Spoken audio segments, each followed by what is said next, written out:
Hi, everybody. Welcome.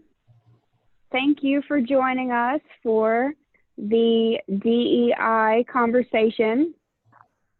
I'm going to give everybody a few minutes here to join us. And let me get set up here. My name is Olivia. I'm from Atlanta, and this is a conversation about diversity, inclusion, and equity in the SCA. We have a lot of great people here that are joining us for the discussion, and I'm going to let them introduce themselves. And I just want to say thank you to everybody for coming to the table and having this conversation. So I'll let the panel get started with the introductions. Hi, and thank you so much for putting this together. I really appreciate it. My name is Zara. I'm the SCA Corporate Diversity, Equity, and Inclusion Officer. I just stepped up about 10 months ago, so very, very fresh, very new. And yeah, I'm really excited to be here. I'm really excited to work with everyone. I'm out of the Middle Kingdom, and I think we're gonna have a really good conversation today. I'm going to let everyone else introduce themselves, and then we'll dive into the topics.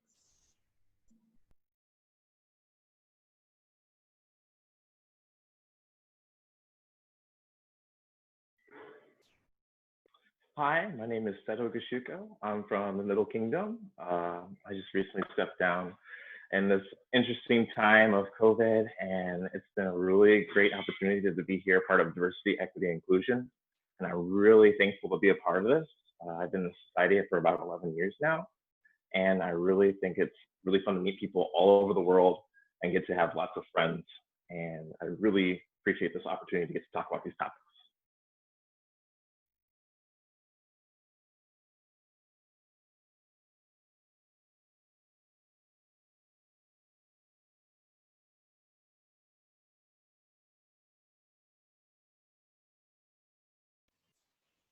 Hello, I am Akiyama Kazuhiko. I am also from the Middle Kingdom. I am a officer at the baronial level for a few positions, and in my regular world, I operate as a social justice activist in a lot of different positions, particularly in the university and academic setting. I'm a librarian and a researcher by trade.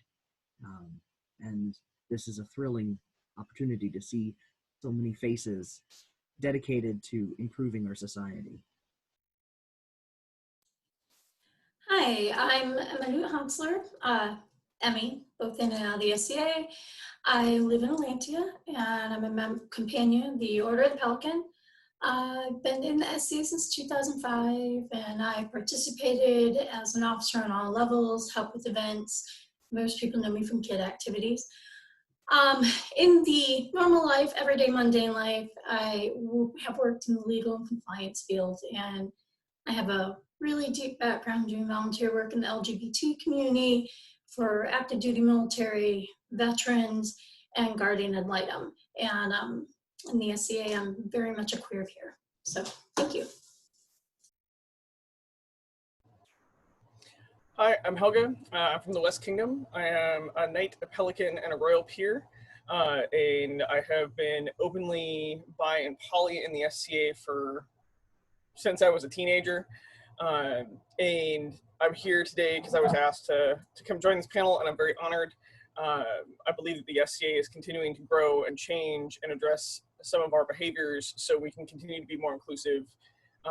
And I'm hoping that this is a really good step towards that, where we can all have these conversations. So thank you very much for everybody being here.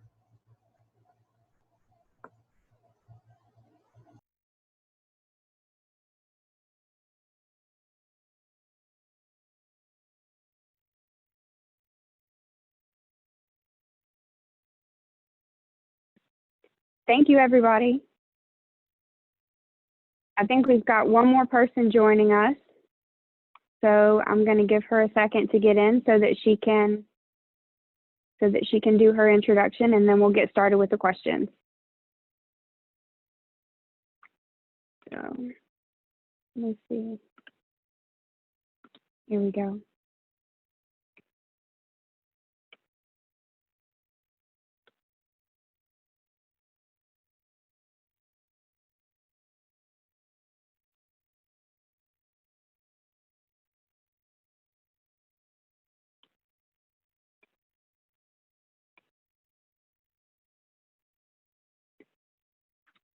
Hi, Giada. You're here just in time for introduction, so if you wouldn't mind, please introduce yourself. Welcome. Thank you for joining us. We're so glad to have you. Make sure I'm unmuted. Oh, thank you for having me here today. Hi, I'm Jada Alberti in the Society, Gigi Colson mundanely. I'm a Laurel, I'm a member of the BOD. I am here speaking as someone who is a person of color in the SCA about my experiences with equity and inclusion.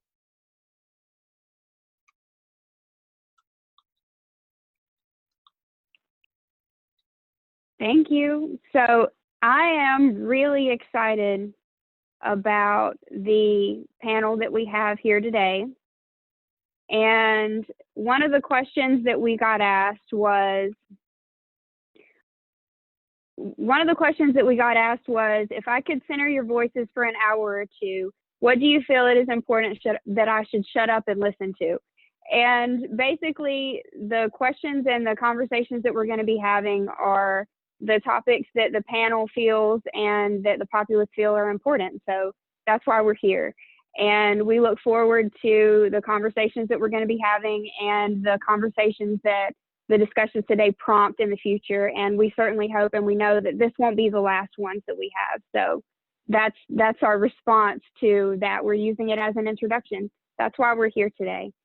So first we want to talk about definitions. What are some of the terms that we're discussing today and what do they mean? So I'm going to let our panelists take over and talk about the definitions and the words that we're going to be using. So. Yeah, so we'll start really quickly defining what diversity, equity, and inclusion actually are. And it's going to be pretty straightforward from there, but diversity is simply the presence of people who belong to different social groups and have different identities.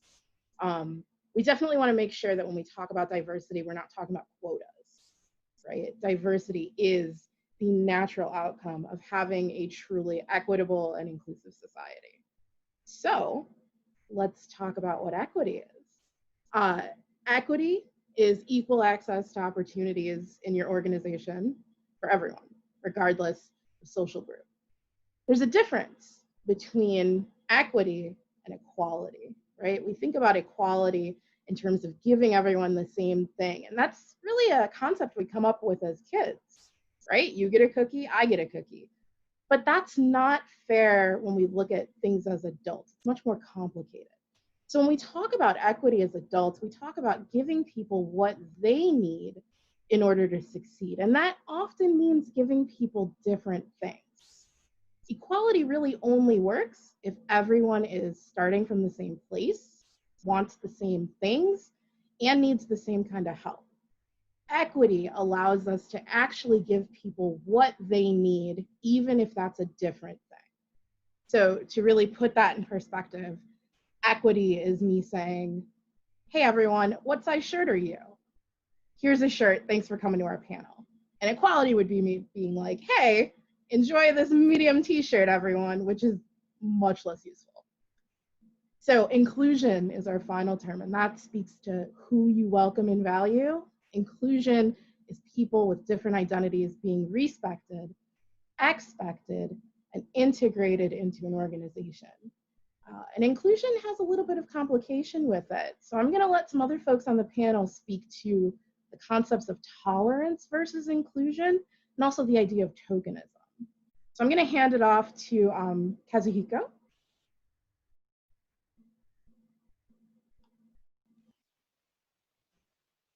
So what I'd like to, oh dear. So tokenism is a one of those processes we try to do to address equity, but still using an equality model.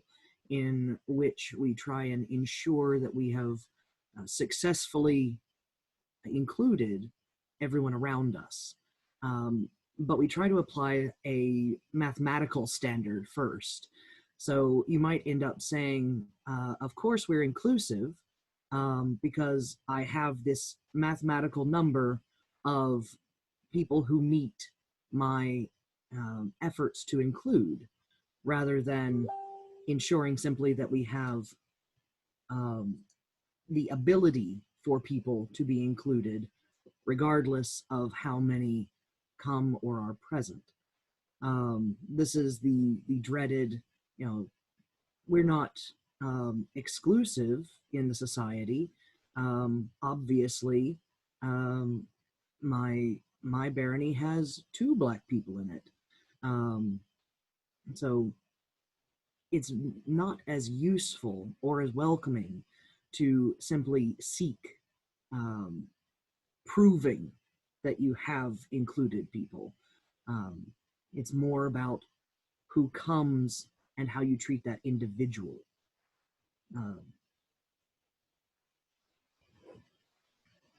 And I think so also, if I may just over here as well, thinking about it's giving people the keys to the knowledge they want to have. So we think about demos, we think about anything in the society where anyone can come off the street and they say, hey, what are we doing here? So being inclusive is actually more so, hey, this is a society of creative anachronism. If you would like to do, what are you interested in? Would you like to learn about blacksmithing? Would you like to learn about fighting? Would you like to learn about cooking, dancing? You name it. So you give each person this key to whatever door they want to open. And then they get to decide if they want to go through that door or they go through somewhere else. So it's all about including people and making sure that you're giving them that equal choice, no matter of stature, color, race, anything, disabilities, anything. You're just treating them as a human being and giving them that information they would desire. So that's something I think as well.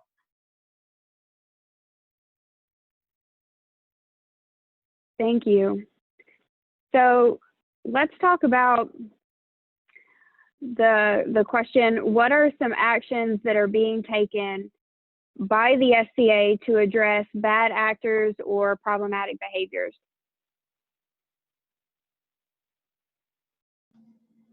Sure. So there's a lot of different policies at play here. And we are definitely looking at our policies right now and evaluating whether what we have is serving us and what we need to create to better serve us. So you'll notice that the introduction is currently up for commentary because we want it to better match who we are as an organization. And some of the ideas in it don't quite fit with who we are right now. If we look at our core values, that is really our code of conduct. And we expect people to do their best to abide by them. And if you look at the various policies that have been updated in the last 10 months, so you've got the addition of a sexual misconduct policy, you've got the bullying and harassment policy, which has been updated with definitions and a lot more information about what it is, what it isn't, what qualifies as bullying versus harassment. So at the policy level, that's what's happening. At the level of enforcement, what we really are looking for is people to be evaluating cases on the basis of those policies. And so we're looking to create more training to put out there for people in positions of authority, people in the seneschalate, event stewards, marshals even. And it's kind of a 2-pronged attack, right? Because you've got the policy itself, and then you've got people feeling comfortable enough to enforce it. I'm gonna let Gigi speak more to that though.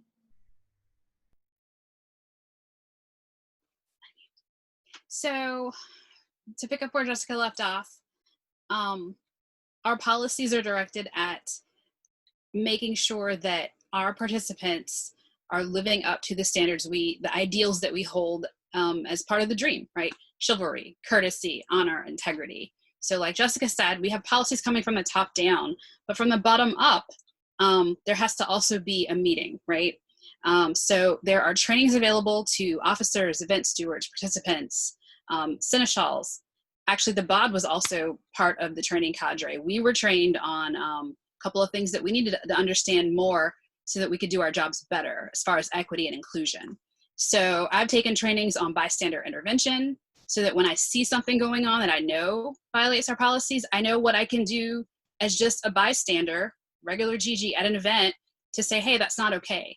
I also know now who to go and get if there's something that happens and I say that's not okay and it continues happening. So I think to answer the question, what actions are being taken, all of the actions that we can possibly take, we are taking. So that comes with policies, that comes with us evaluating ourselves, us educating our officers, us educating our participants, and then also providing forums like this for people who have questions, who need resources to connect them with that.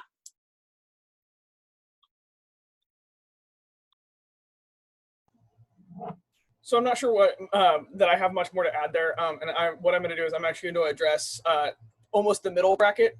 So the perceived power bracket in the SCA, which is the peers and the royals, are taking all of these tools that are now being provided and applying them to address their own behaviors, to teach others, and to openly deal with problems. Instead of the SCA is making a shift from dealing with everything kind of behind closed doors and you don't really know what's going on and why when dealing with a problem, now to, especially in the peerages, they're becoming much more public, and they are trying to address behaviors in a public manner so the populace can see it happening.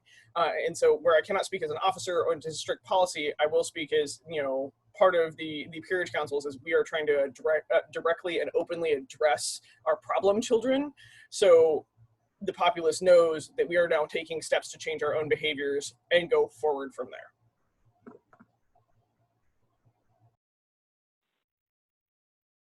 Thank you. So what's the difference between bad people and bad acts? Okay, so I like to think of the quote from Verna Meyer, who is a renowned diversity, equity, and inclusion expert. She travels all over the world helping corporations understand the concepts and apply them for the betterment of their employees.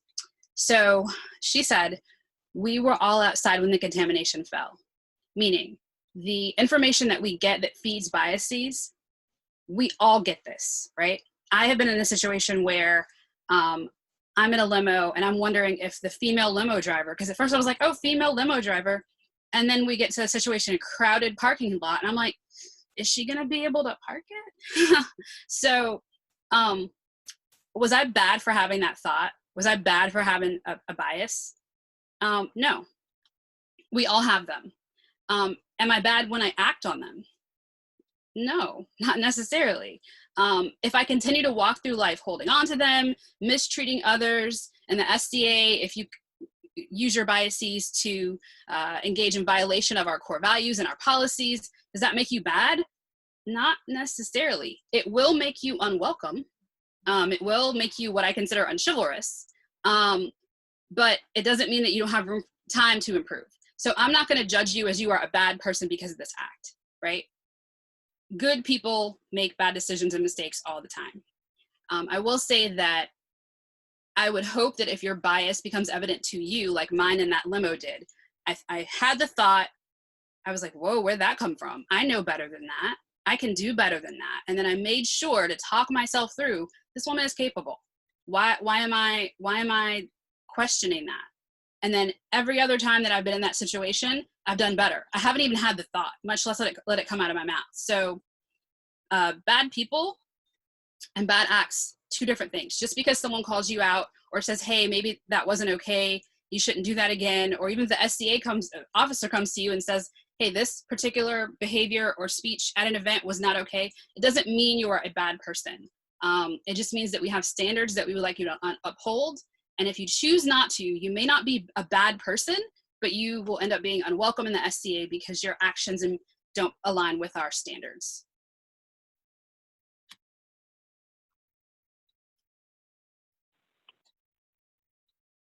Thank you, Giada. Some people frame the SCA as a way to escape modernity and politics. And I'm wondering, and some of the people that asked questions were wondering, Do you think that's possible? Is it good? Is it a goal that we should have? What's the panel's perspective on that? So I have notes that are like a page and a half long on this one question, and I've been trying to like move them down into it. The SCA is a way to escape mundanity, but when our society right now is mixing both political and human issues together, we actually can't really escape it, because the SCA is a microcosm of what is going on outside of it. There is no leaving biases at the gate. It doesn't happen. We will continue to act them out. And so where I think that it is very easy to leave who is, liberal and who is conservative at the gate, we can't leave the actions behind when it starts affecting human nature. And so that's a way that we can't actually escape the mundane world, where we should be able to escape like the huge power lines overhead and our homework or our office work or anything else like that. We can't escape the human issues that we are facing both in the SCA and out of that, which diversity, equality, our own bias sets, that is going to continue to spill over, and we're going to have to continue to address them. And so there is no magic wand. You can't just leave that at the gate. Everybody has to continue to work on what they are working on to be better people. The SCA just gives us a platform to erase our character sheet and rewrite it and be a better person in the process. And so in that way, yes, we can. You can continue to work and be better and use the virtues, but please take that home and use that and mix that side out, in your person all the time. And so as much as I would love to say you can leave it at the gate, I don't think you actually can. And so continue to address those behaviors, continue to be a better person, and use our ideals to check, I have that bias, oops. Also, with the thinning of the veil between, modern data and social media and walking onto a site, we know who and what you are posting online. That's gone. The days of not knowing what somebody does as a job or how they feel about a class of people or personal opinions is almost gone. And so again, we ourselves have gotten rid of that ability through social media and what we post and how we post.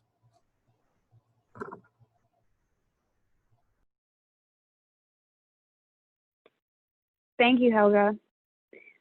Why is it important to respect identity through language?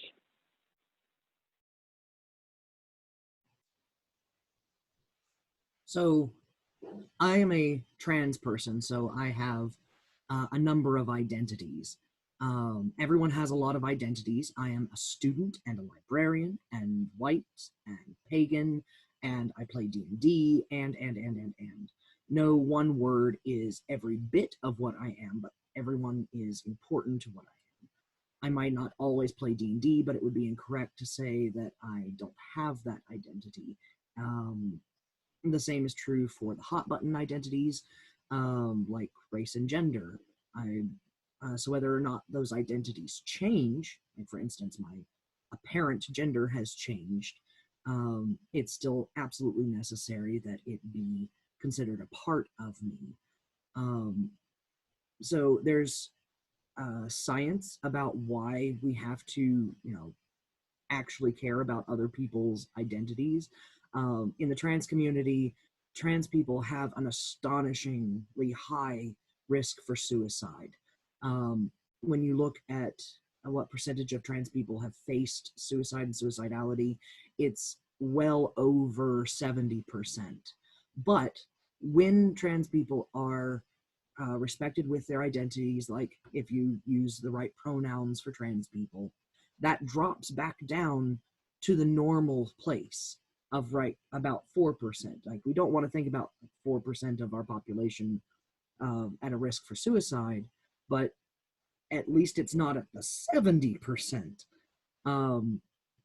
So you also want to give space for yourself to learn that you need to use your language effectively.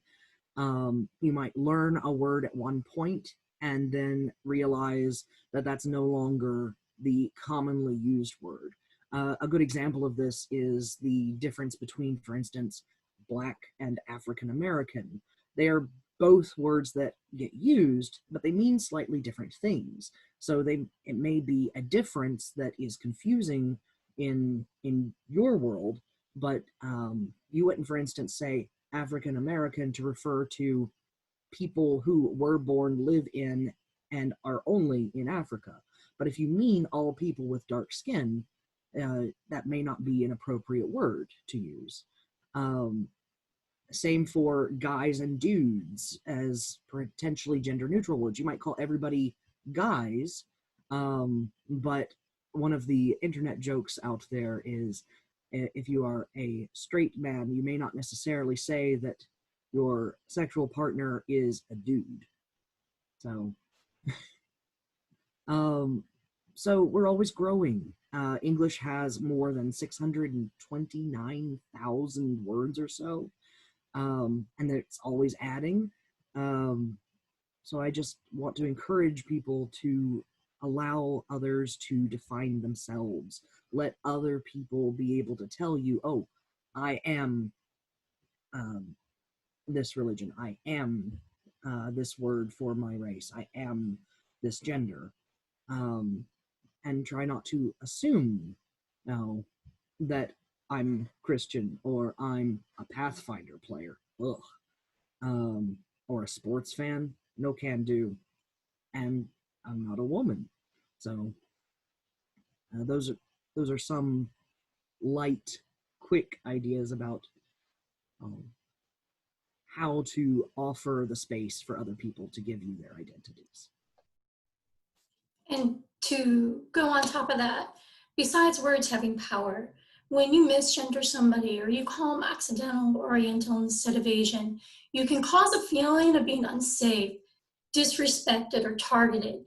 And speaking purely in the context of the SCA as a social organization, this type of behavior chips away at our foundation of inclusion. And we're trying to create a stronger foundation, and we're trying to grow. And it will cause individuals to completely walk away from the SCA when we want to grow. So if we want to grow as a group and continue to grow inclusion and build a stronger foundation, we need to understand that language and respect that comes with the proper use of language is very much a cornerstone of that foundation.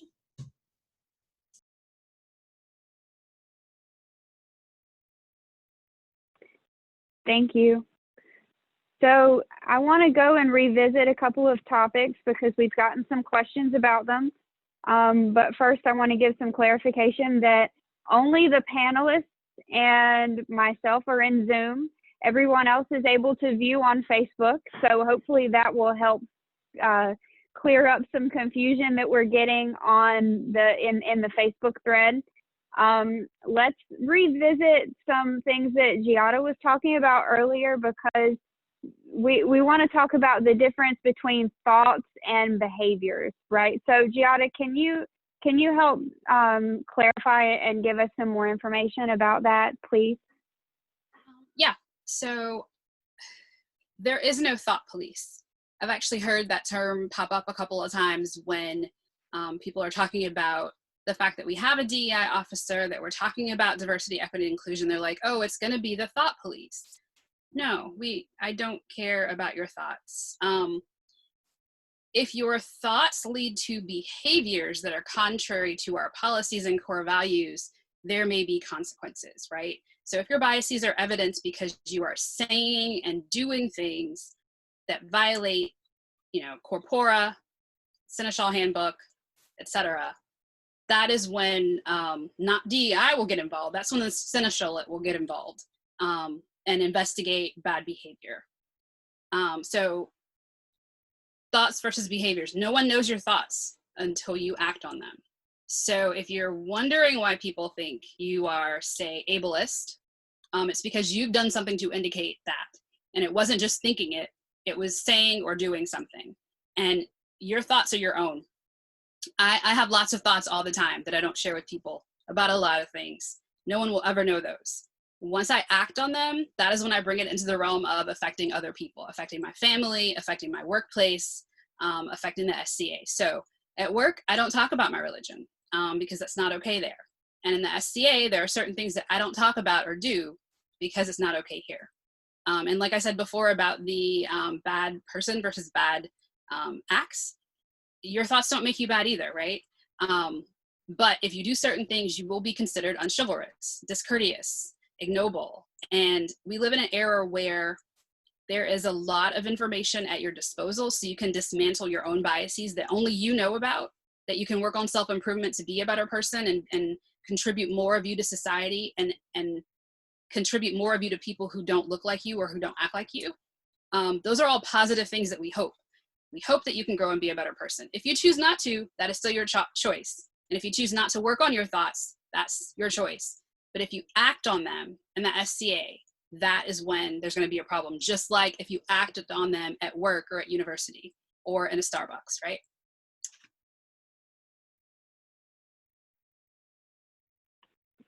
Thank you. The other topic that I wanted to revisit was the one about escaping modernity, because I think we had a few other people on the panel that wanted to go over that, and some comments and questions came up that we'll revisit later. But for the other panelists that had some thoughts to share on that, I'd like to give you an opportunity to do so. Okay, sure, thank you. We think about escaping modernity, trying to get away from your job wise. It is important to do so. You can do that in SCA, but you still have to be a good person. You still can't infringe on other people's rights. And you can't also infringe on other people's ideals. The society is currently changing to where we're now encouraging the whole outside world. My persona wise, I chose to follow the African samurai Yasuke, who was actually with Christian Jesuits that went over to Japan, but yet he was himself an African. But I always loved the samurai persona. That being said, I am an African persona, not an Asian persona. There's nothing wrong. There are tons of people that do, hey, I'm a Black person and I am now a Viking person. There were Black Vikings, but you can be whatever you want to be. I could be presented as a 6'4" tall Asian if I so chose to be, and that persona, as long as you respect such things. Also, we go through the society where people have said, everyone's been welcome. I don't know where you see these such things. There are times when I was knighted, as people only know a samurai persona, they said, thank you. I was told that I could never be knighted if I wore samurai armor. So that is something where you still don't escape outside thoughts, but you can escape this in the society because we are playing a game and we're being courteous and chivalrous to others. Thank you.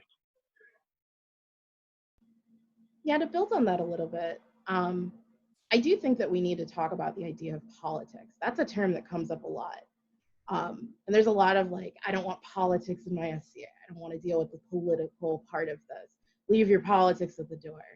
And to some degree, that's totally fine, right? If you come into the SCA and you interrupt my period class on brewing with this argument about industrial zoning, I'm probably going to be like, guys, please, your politics.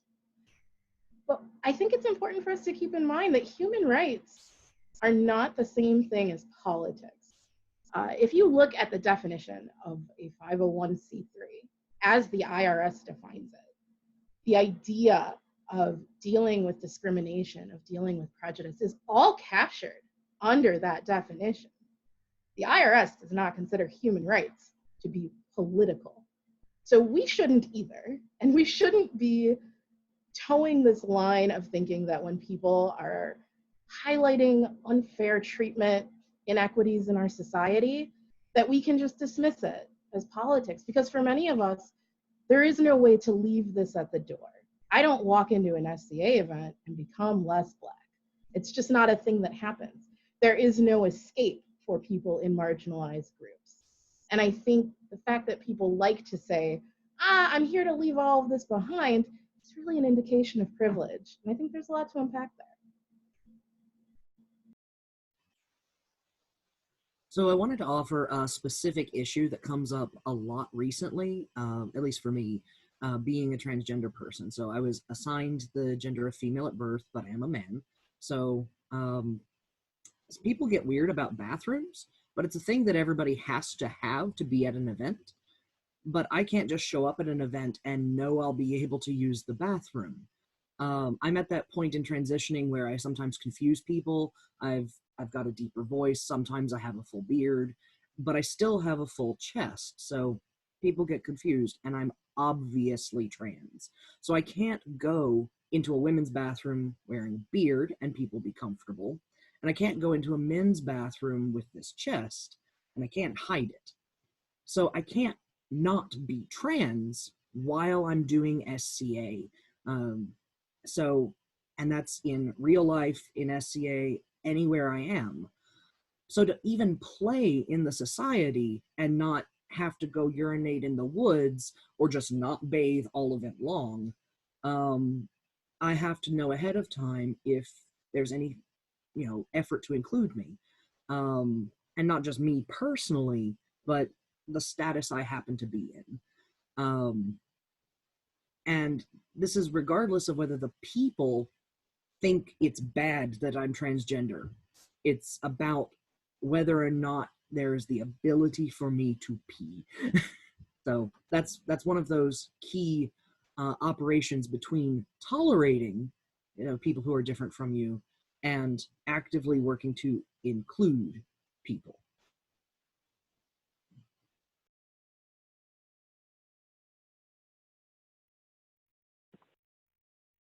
Thank you.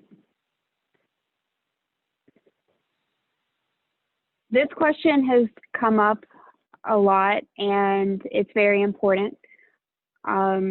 What's the best way to identify and address barriers to participation that are experienced by LGBTQIA+ community, people of color, and folks with disabilities?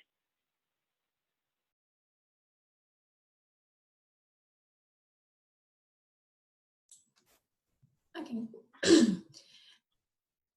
Identifying and overcoming the barriers is, if you're a leader or you want to learn or you want to know, talk to people, use your words, and don't run the conversation. Be an active listener, take notes, shut your mouth. And if you don't understand something, instead of arguing it, ask questions, explain you don't understand, and ask for them to help you understand it. Because you will get a lot further in that conversation if they understand you're just not quite getting it and you need to click it, and you don't argue and you're respectful of what you're being told. There's no way for anyone to hand you any barriers on a platter. That's just not the way it works. You need to talk to people. You need to ask. You need to get involved in the communities. You need to get outside your box and experience the other part and learn from them. That's the best thing you can do.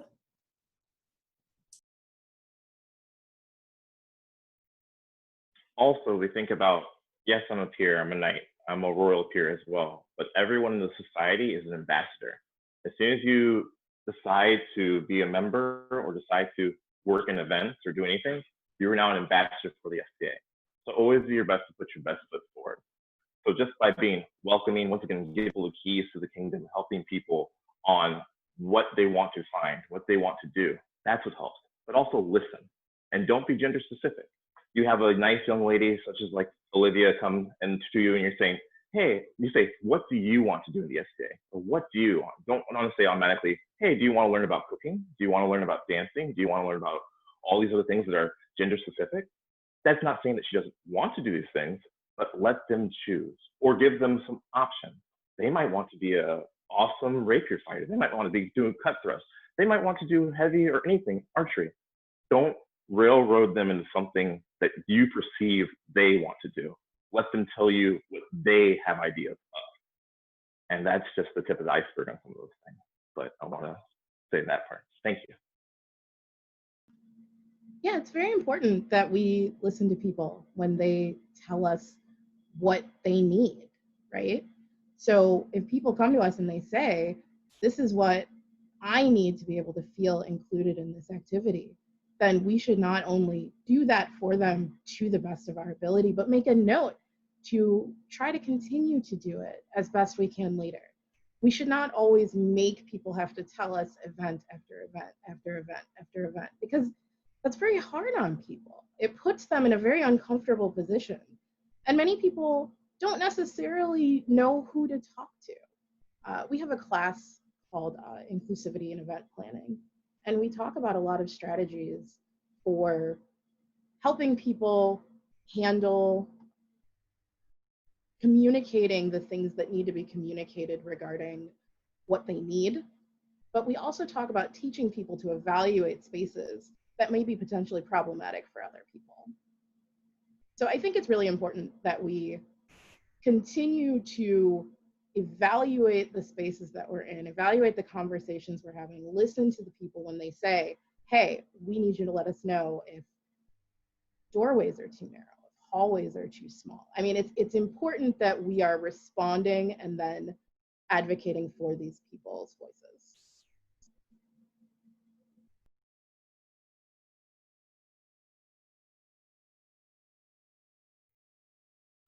I'd like to also offer an experience that I personally have had is that people assume that I am not differently abled because I don't look sick. So one of the ways that you can identify and address barriers to participation is to plan for all types of people to come to your event and try to make what reasonable accommodations you can. So there is a checklist that Jessica, I believe, has for her DEI office. She has a class on ADA for event stewards, right? With a list of recommendations, like best practices that event stewards across the known world have used. You know, you can take what you can take and use what you can use and leave the rest, but try to make the most reasonable accommodations for the variety of people that you want to welcome to your event. Even if you don't know if someone is going to be coming that might have a bathroom situation, be proactive and say, okay, in case someone comes who might not feel like there is a place for them to go to the bathroom, let's make sure that we designate, and it's as simple as not constructing a bathroom, but having a piece of paper and putting it over whatever designation is on the current bathroom and writing, this is a bathroom for everyone. Simple things like that you can do. And don't assume because someone is having difficulty with high sensory areas or sound or light that they're just having, personal issues. It could be an invisible disability. They could be neurodivergent. I have had situations where I needed a safe space to go. And I ended up going in my car on a hot day, and that was okay, but it would have been nice if I knew that if I went to gate, they would say, okay, you could use that room over there, an indoor event.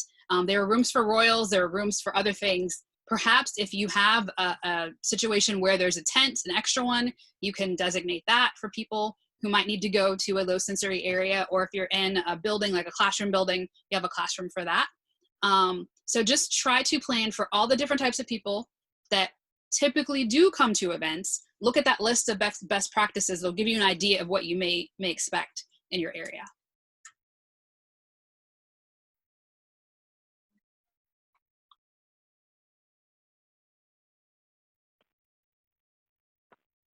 Thank you. So let's talk more about gender roles in the SBA. Have any of you experienced or witnessed toxic gender roles in the SBA? And if so, how? And what were they? And how did you handle that? And what are we doing to improve it for the society as a whole? So I'll jump on that one, and I'm going to own my shit right out the gate. I have experienced it. I have also helped create it, and it is something that I am currently attempting to address in myself and my behaviors. And so I'm going to speak to this on both ends of the spectrum. I am definitely a heavy fighter, and one of the toxic gender roles that I experienced was being one of the boys to be accepted in the heavy fighting community, and not just that pretty chick that puts armor on. And I reinforced that behavior from the time that I was a teenager to actually very recently, where I never wore makeup. I never tried to be feminine in almost any way because it was much easier to be accepted in the fighter culture. This is rapidly changing though, which makes me really happy. And part of the way it's rapidly changing is having the female fighters in the community just be like, nope, I am unabashedly female, or female presenting in this, and still here as a fighter. And part of this also comes into some of the gender roles, or the toxicity in some areas is we don't really take the spectrum into account.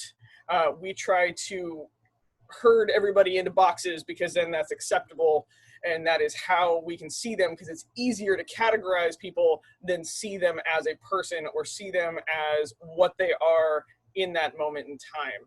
And we see this across the SCA with somebody that shows up very feminine looking tends to be shuffled into, well, we assume that because you're very feminine looking, you're going to be into this, and so maybe we'll just herd you this direction. The laurel path tends to be a feminine path. The chivalric path tends to be a masculine path. And people will try to apply those behaviors to you in the process. And it is incredibly subconscious. What I went through, and when I had that moment of waking up about my own toxic behavior around it, it was shocking and soul crushing, because I realized that I was doing it to other people, where if I saw another female fighter or a female presenting fighter and they were very feminine looking, I assumed they're not hardcore. And when that came out of my mouth one day, I realized that I was the toxic individual in the process.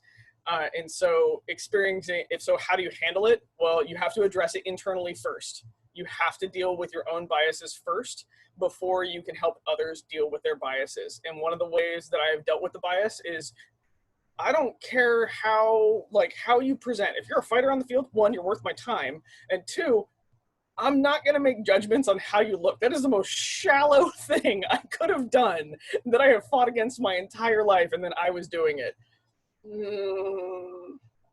So just deal with your own internal biases, and don't put somebody in a box based on how they look within the society, because we're going to grow and flourish so much faster when we take each individual into account versus just assuming and then acting on it. Yeah, that's really the big part. When we think about chivalry in general, a lot of people will say it's not gender specific, but people bring in their own modern appeals, right? So even though we're based upon medieval or reenactment, I'm still Spencer and mundane. Well, I still think about things that I think about that way. Some people think chivalry is only male genders, think about only opening the door for a woman, only doing these things. Sometimes women want to open the door for themselves, especially at this point. So you can't necessarily say, don't allow me not to do this, this is my chivalric right. So in words of changing chivalry, people can change things to whatever words they want to. Words have different meanings. It depends on different cultures, Japanese cultures, European cultures, African cultures. Sometimes they just don't cross over. But more to the fact, we talk about toxic masculinity or just toxicness in the fighting culture, think about also, maybe it's ingrained. So I know being a fighter is like, I got to be the last person on the field. If I come to events, I have to fight all day. I can't go learn all these other things.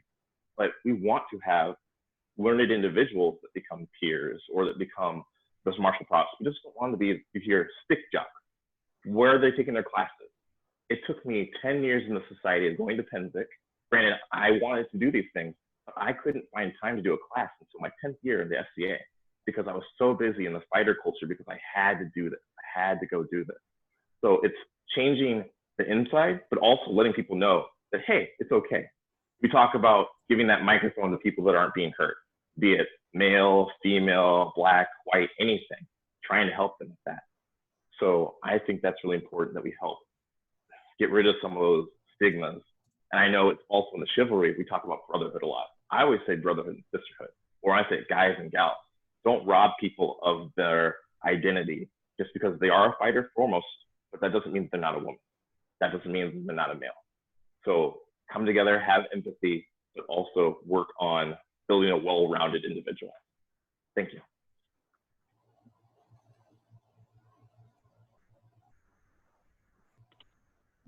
Thank you. How important is it to you to have historic representation? where do you feel the line is between cultural appropriation and cultural appreciation in regards to how we recreate history in the SCA? So my real world job is in history. I'm a librarian and a historian and a researcher. And historians and researchers know that our understanding of historical record is constantly changing. There are periods of history in which everyone knew that some groups of people were lesser, and we now know that scientific racism is absolute bunk. We can't cling to older historical models in the absence of evidence or in the face of new evidence. So for a long time, like the story of European history has been very white. Some groups have really tried to make us think that. But even the most cursory examination shows that not just a few stragglers of color were on the entire continent, but full rich communities and even integrated into higher echelons of mainland cultures. So representation already exists and is critical for helping combat ideas like, what is with all these gay people? They're just following a fad. There were never so many before. No, we've been around forever. In fact, there's a mummy that is over in the Chicago Field Museum that for years had a little plaque beside it that said, ha ha, they put the wrong body in here. It's a woman's body, but the coffin shows a man. Couldn't possibly be a trans person.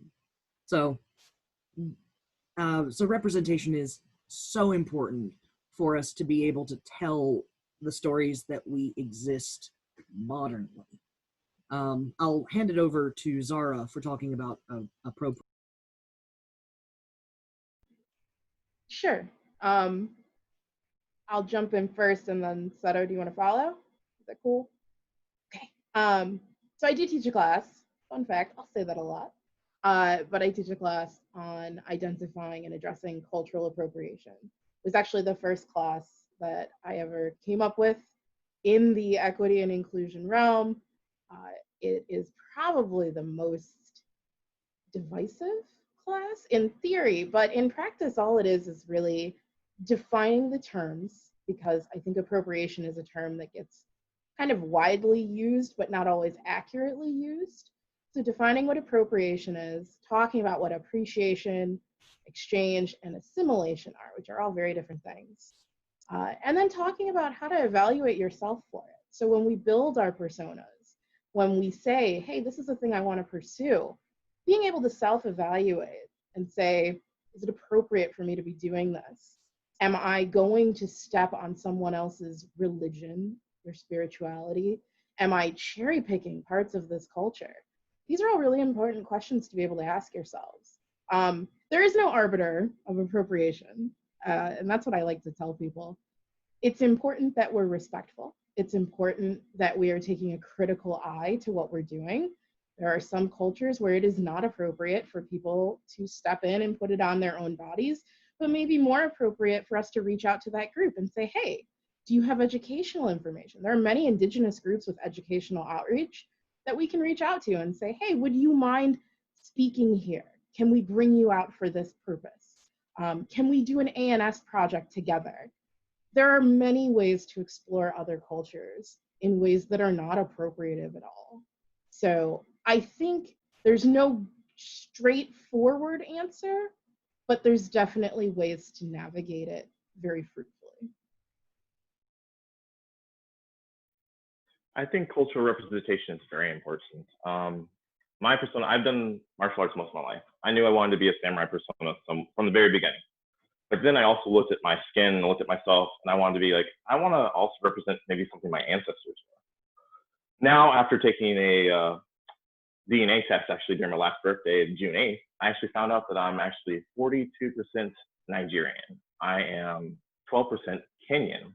I am 12% Scandinavian. I have all this, there's all this much, I don't know. Science doesn't really lie, who knows? But I wanted to be what I reflected. And also, I think this helps for people of color as far as the SCA in a whole. When we think about how do we get other people in there, I love this game and have loved this game. And I stuck to it because I love fighting, I love meeting people, and those things got me in, and then I learned more. But if people don't see people that look like them, sometimes it's hard. So having things representative, have things understand. My coronet that I have here is an Ethiopian style coronet, something that different that I wanted. So I want something that stayed true to myself. So it's something just being mindful of that. Doesn't mean that a white person can't approach a black person that's looking in the society and not give them the information they need. Doesn't mean you have to say, hey, I know a person named Fedo, or hey, I know Jessica. It's just letting people know that there are people in the society, or vice versa, or a black person going to a white person, or any other nationalities, any ethnicities. It's just helping people. So yeah, I think it's good to see different walks of life.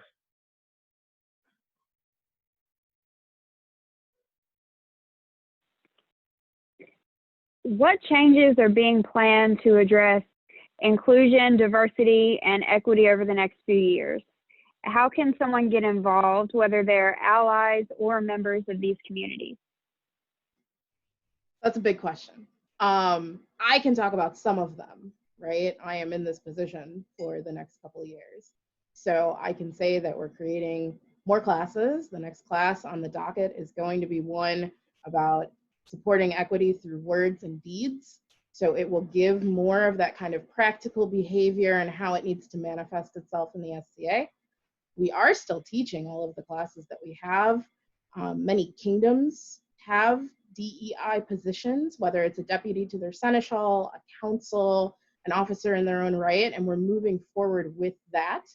At this point, I think we've got about 14 kingdoms that have it in place and 3 more that are in the process of creating it. So it is very widespread, and these people will be resources. They will be trainers. They will be picking up people of their own and training them on how to train other people. And so there is a lot of educational material being disseminated. Like I said, we're also taking a very close look at our policies. We're evaluating whether the ones we have serve our community in the ways we need them to, or whether they need to be changed. And we're looking at what we need to add in order to create the kind of robust policy that will handle when things go wrong. But really what we want is for things to not go wrong. We don't want people to feel like they have to invoke our policies. So I think the education is a huge step, and encouraging people to take these classes and then making classes tailored for officer positions so that they know how to do their job with an eye to equity and inclusion is very important.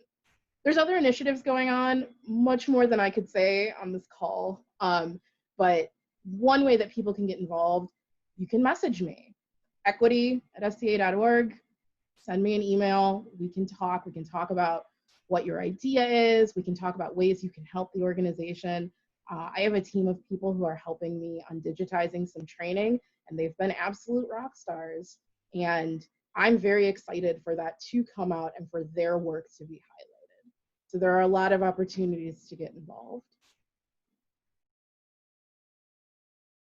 And one other part, even though this is not quite what we want to say, if you guys see things that the DEI is working on, or just in general, write good things about it. People are always writing the bad things. So if you see something you like, let them know. That's all. I'm gonna put my Pelican hat on. I'm gonna say something that I have said over and over again. We are an organization that deeply depends upon volunteers. So change or help's not gonna happen if you just sit back and say you don't know what to do and you don't reach out and ask.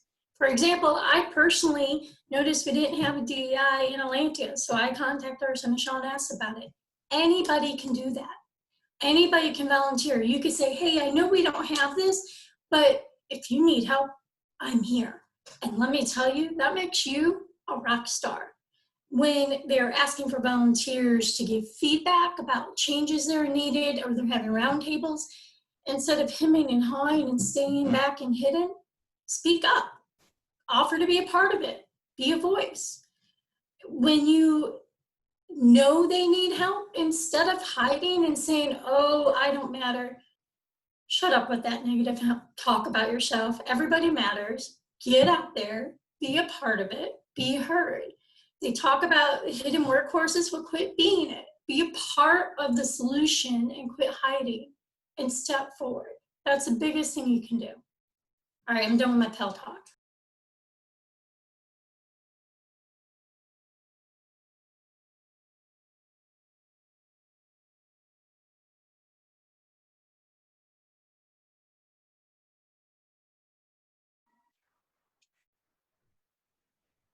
I was going to chime in, but I don't think I have anything to add. I think I think they've covered everything.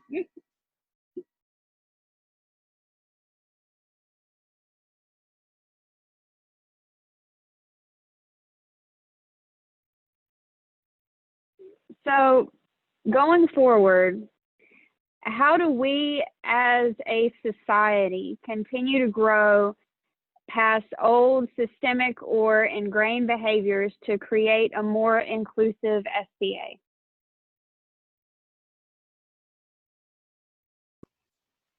So we've talked a lot already about how we can think about those around us on the smaller scale in one-on-one interactions or at events. But being able to work on a culture involves a little bit of a different approach. Zara's talked a lot about how we can look at foundational documents, education materials that can be disseminated at like the officer level. We can also make sure that when we are doing things like updating kingdom, baronial, or canton level charters, there's that chance to say, who does this not serve? Your documents can become a template for future officers or event organizers to make sure that they remember to say things like, oh, and let's also get a disabled access porta potty, or remember to say things like, oh, this site has a lot of hills, we'll probably also need to get a golf cart. And so if you have like a line item on your form for creating events, that reminds people in the future to ask those questions, and it just becomes rote.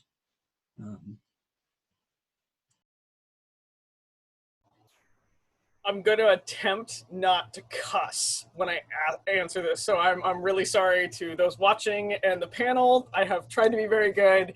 I may not at this point. Going forward, how do we as a society continue to grow past old systemic or ingrained behaviors and create a more inclusive SCA? Here's my one F-bomb. Get the fuck over yourself, actually, is how we do it.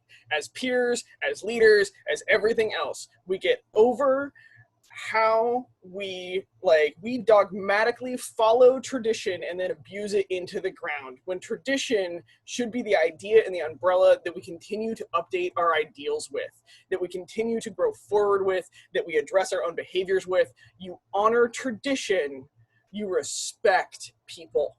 And that's actually the biggest thing that you can do to continue to grow and become a more inclusive SCA. Overall, mundane culture is in a huge growth phase. We cannot hide from that. We cannot dogmatically follow tradition to try to abuse our group into following it. Update policies and practices. Understand that if we want people to show up, we have to address our own behaviors. We have to address the things that we have forgotten to do for other people around us. Those that can should for others so they can come join. You know, making sure that if we can, is it affordable to hire somebody that can then interpret court for us? Is it affordable? Do we have somebody in Kingdom that we can bring in so our deaf population can have a signer at court so they can be a part of court? Is it in the budget to make sure that we have extra porta potties and handicap access porta potties, and making sure they are in a location that is usable, using this brain that all of us have to be generous, to be giving, to be inclusive, and then bring that large umbrella of all our weird, fun, amazing traditions of getting dressed up and sharing our ideals, I'm going to put that there, of the medieval lifestyle, and understanding that it's not going to match everybody else's, but we have to be accessible. Otherwise, we're going to die off to dogmatic tradition. So we should all just remember that and go forward and have fun at what we do and make sure that others can have fun with us. Because if you are able, make sure somebody else can too. So there we go. There's my soapbox. I'm going to add on there because Helga just kicked ass with that. If you are having issues with change, go pick up the book, even though it's a corporate book, Who Moved My Cheese? Because you need to learn how to move with change. You need to learn how to grow, and you need to learn how to roll with it. Because life isn't static. Things don't stay the same. Things are constantly changing. And the SCA is nothing more than a subgroup of our society. And with change outside of the SCA, it's going to happen here as well. So you just got to get over it. You got to make it happen. You got to be fluid. And when you see somebody being a crap, when you see somebody treating someone badly, when you see the ingrained behaviors happening, and you know when you see it happen, and you can see that person's face, and you can see the defeat coming on them, it is not courteous to stay quiet. It is more courteous to step in and resolve the issue, because you're respecting the person that's being disrespected by the other person, exhibiting these sexism, racism, transphobia, or whatever other issue is going on. So you're doing more by stepping in for them than you are by allowing somebody to be an asshat. So I actually wanted to mention one more thing about how to improve as we go forward, that is very hard to follow up these awesome statements with. But when I see a group of Skadians start trying to say, all right, we're going to do better, the impulse is often a lot of times to generate a symbol of association with those good new ideas. And a symbol can be very pleasing, but it's got to be a first step and not the end of the step. So you can say, all right, I am committed to being more inclusive and welcoming LGBTQ people no matter what. And here is my little rainbow token to do so. And that is welcoming and awesome and wonderful. But that also means that you have to stand up for it when it happens. You have to interrupt. You have to talk. You have to work for those statements, just like Emmy has said and Helga has said. And also, I would say,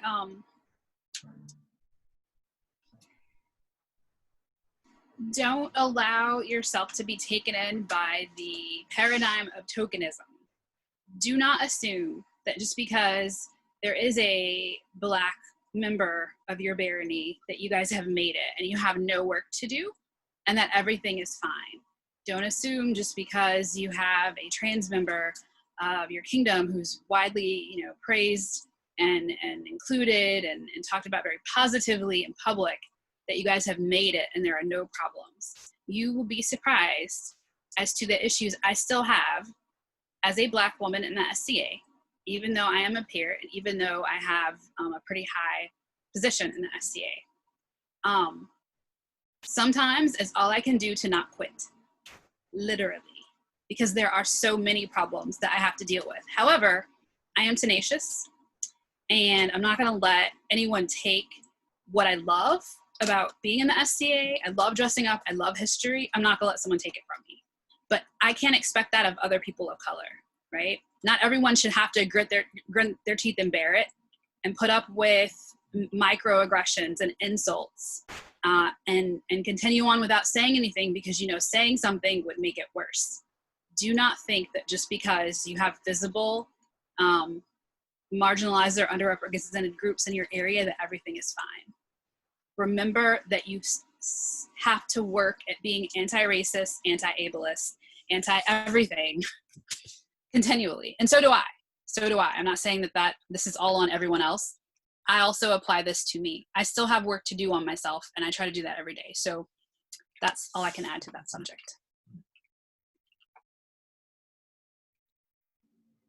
Yeah, I think I think Giada just highlighted something incredibly important. The idea that there is a point at which we make it, right? And we get our little inclusion trophy and we get to put it on our mantle and the work is done and we point to it and we go, see, look, did it. Inclusivity 2020, done. That's just not how it works. We all have bias to work on. We all have a lot to deconstruct and unpack, and we can always do better because we are trying to include people who have very different life experiences and backgrounds than our own. So we will always be learning. I cannot tell you the number of times people have tried to argue with me about not needing inclusivity because they're, well, we've got so-and-so, and then we've got this person, we've got this Black person, we've got, yeah, this one and this one. And I'm like, okay, now count the white people for me. You can't. It's not a fair statement to pull out 4 or 5 people and make them representative of the entirety of their group. It's just not. And it's done to marginalized groups all of the time. You cannot expect them to speak for everyone. You cannot expect them to always do the work of educating everyone else. We must continue to work ourselves.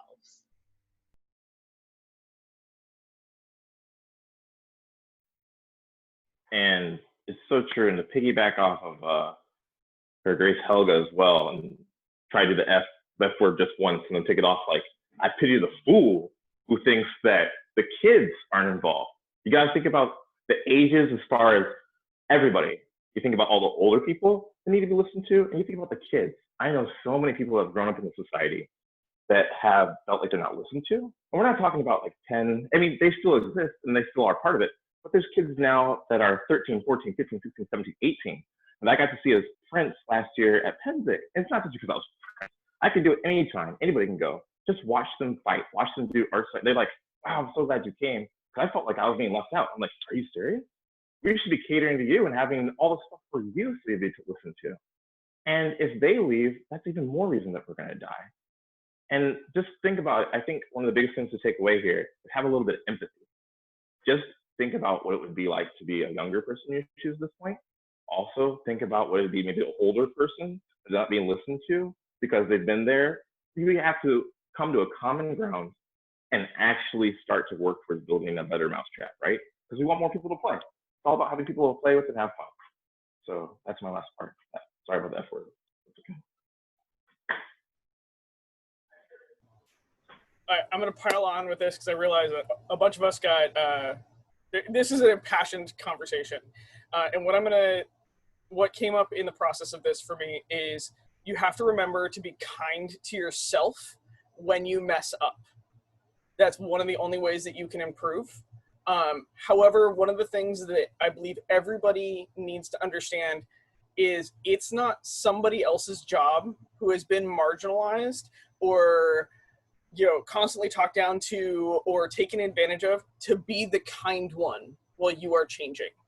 That is on you to do it. So when you mess up, you must understand you need to be kind to yourself so you can continue to improve and not create a self-abusive cycle. But if somebody is annoyed or snaps at you a little bit that you misgendered them, you might want to understand that they've probably been misgendered 100 times that day. Be kind to yourself, be kind to them, but continue to move forward and continue to work and continue that practice. Because part of the thing is being in a marginalized group, they're constantly dealing with this. This is something that I try to remind myself all the time because I am very white.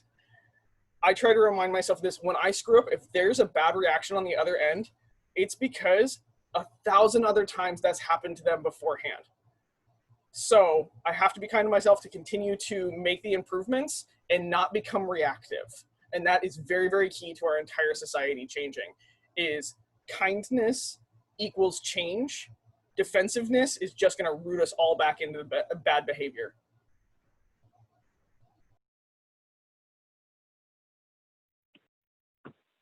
That was great. Thank you all for taking the time to answer that question. It's very important for us to know what we can do now and what we can do to move forward in a good direction. I really appreciate that feedback. So I want to remind everybody who's watching that we are monitoring the questions that you're asking us. on Facebook, and the questions that you're sending in, you can send them to me through Facebook Messenger if you want to. You can post them in the Facebook event, and we're adding them and we're going to get to them. But first we want to do a topic focus, because there has been I don't know if I want to say an uptick, but lately there's been a comments as far as, who do you write into whenever something's happening? What do we do whenever something's going on and we need to send a letter in? Do we write into the BOD? Do we write into the Seneschal? Who do we need to send a letter to whenever we have an issue? Do we write into our Crown? What do we do? So we want to do a topic focus on writing in to who and what happens. There was a question of, what's the difference between abuse and predation, racism, and the bigotry that the BOD will take action on, and what they won't take action on, and who do we write into whenever something happens. So we have some people on the panel who can speak to that, and I'm going to give the opportunity for them to address that. And then we're going to go over some of the posted questions that we've been getting asked. So please keep those coming in and we'll respond to those. But first, we're going to go to our topic focus. Sure. Okay. So there is a lot of confusion, I think, about the reporting process and the investigation process. And we are actively working to bring more clarity to that. So that step has already started. The Society Seneschal, Liz, has already started presenting trainings in conjunction with the DEI office about some of the newer policies. And she's got training specific to the Seneschalate about investigations and reporting. And so because we've gotten a lot of requests, we're going to take that training and we're going to make it more useful for everyone in the populace, and we're going to release it to everyone. Talisha, who is the DEI officer in Artemisia, has also created a flowchart of reporting, and we're going to take her flowchart and we're going to take other materials as well, and we're going to make those public too, so that people can see for themselves kind of how the process works.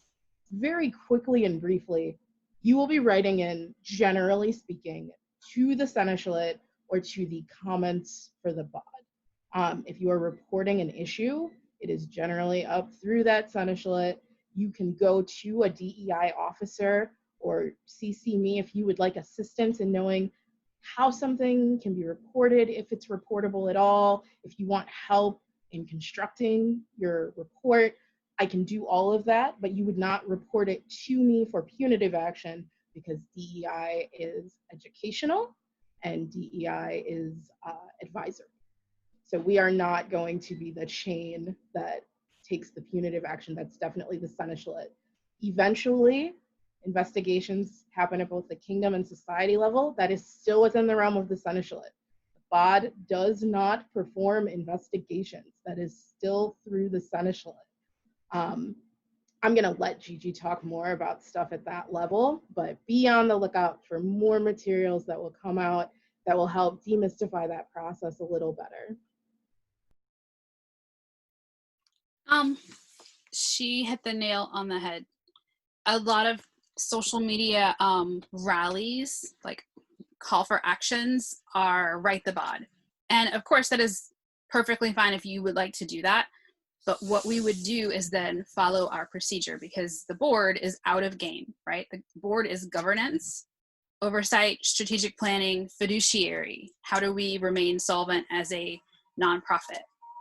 We are not involved in in-game issues, and reporting in-game violations of policy. It's in-game until all of that's done, and there needs to be a high ruling on a certain case, and then we review it. That is the only time that we get involved, is in reviewing sanctions at the highest level. So, as Zara said, writing us isn't the most effective thing to do right off the bat.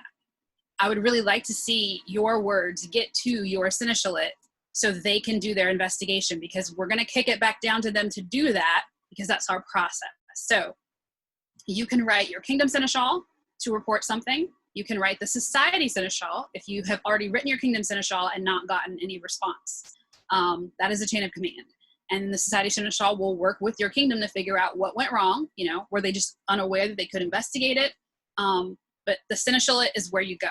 If you want to write comments at SCA for, I don't know, venting, or you have suggestions on how to improve, or you know that there is misinformation being posted somewhere and you would like infographics, or you can write Jessica at equity@sca.org. You can write comments at sca.org. Do not send attachments because comments will kick that into junk. You also have your ombudsman. If your seneschal at your kingdom level and the society seneschal do not answer you and you cannot get anywhere, there's an ombudsman on the board assigned to your kingdom that you can contact for information on what to do next. So I guess that's all I have to say about that.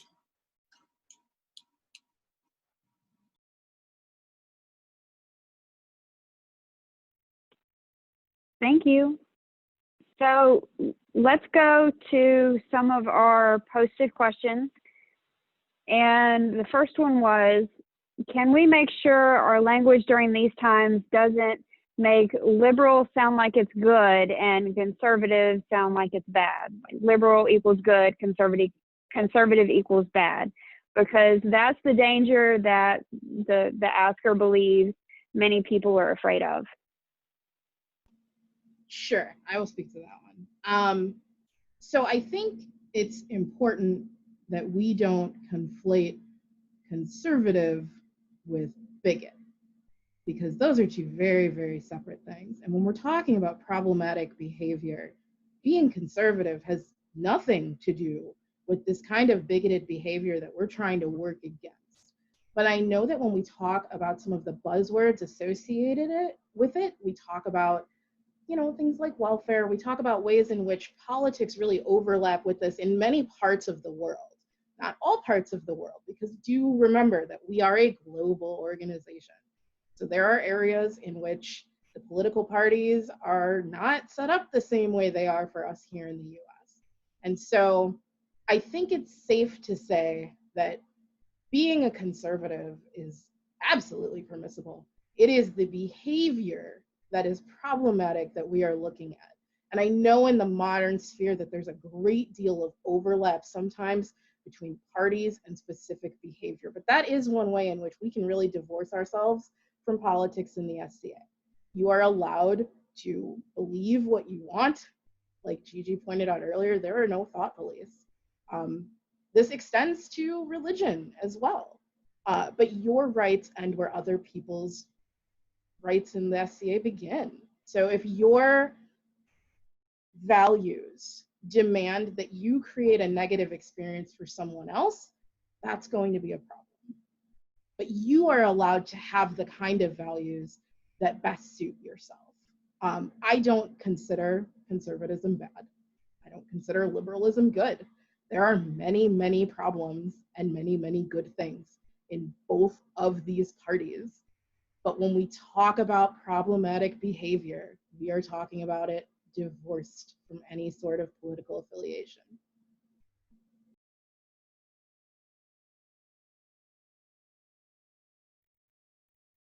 Thank you.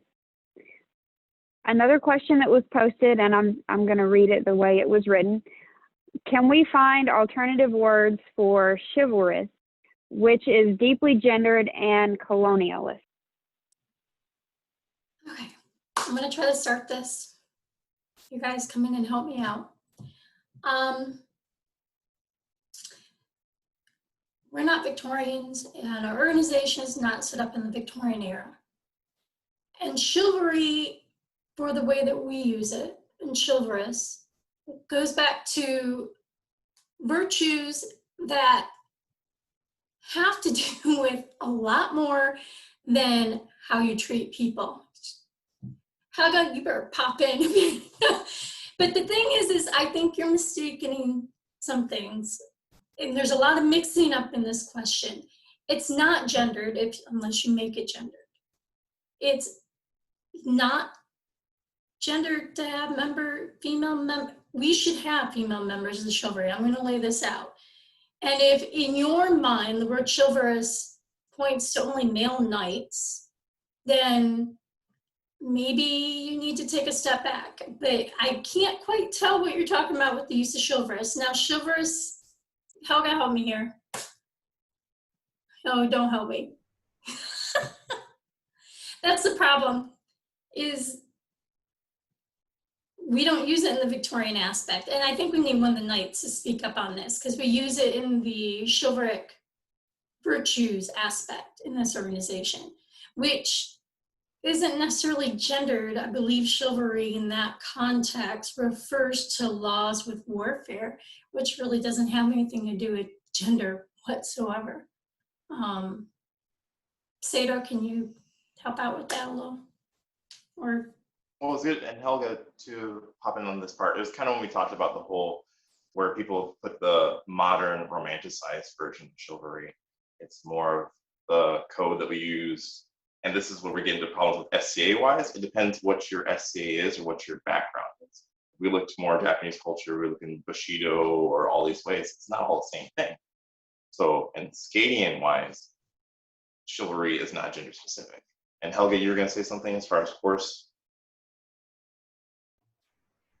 Chivalry like references back to chivalric or cheval, which is horse. It's a horse rider. That's the reason why the knights ended up being called the chivalry, is because they had enough money to buy horses and ride them.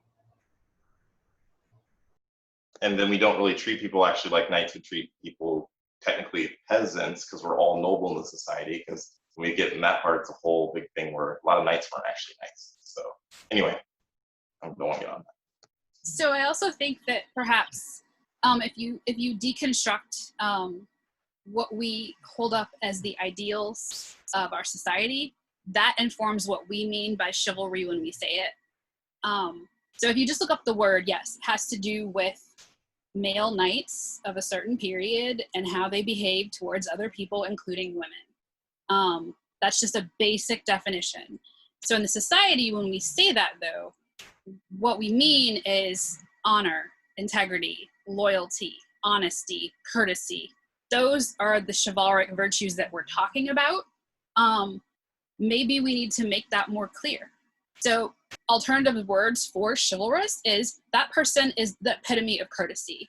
That person is honest and has integrity. That person is loyal. Those are words that you can use as an alternative to chivalrous. And I do think that you called out a bit of a problem, because when a newcomer just looks up the word in like Merriam-Webster, it does have a connotation to men only. When you think about the way we use it in the society, though, our lingo, it means what those virtues that I talked about just now. So maybe that's something I can work on myself, is instead of just saying, oh, that person's very chivalrous, I can say what those qualities are, what we mean. Honor, integrity, loyalty, courtesy, respect, all of those things. So thanks for bringing that up. I'm going to nerd really briefly. So in rhetoric, there's an idea called an ideograph. And an ideograph is a word that kind of brings up a lot of emotion, but it doesn't necessarily have a unified meaning for everyone. So a good example of that is the word freedom, right? Or justice. These are things that they have meaning, but not everyone really agrees what those meanings are, but we sure do want them, right? So I think when we talk about chivalry, it's kind of our SCA version of it. Everyone has a different thing in their head when they think of what chivalry is, what it looks like, what definitions we're pulling from, what historical aspects we're pulling from. I want to read a quote that a friend posted on Facebook, Van Carter, who I asked for permission to share it on my page and got that, but I didn't necessarily ask to read it here, so hopefully he's cool with me reading it. But It'll be fine. One hopes. Sorry, Van, if you're not. But a reimagining of the code of chivalry and the revitalization of its virtues necessitates that concepts such as strength and weakness, courage and kindness are no longer bound to characteristics of identity, but are recognized as common to every human being. And that just really hit me.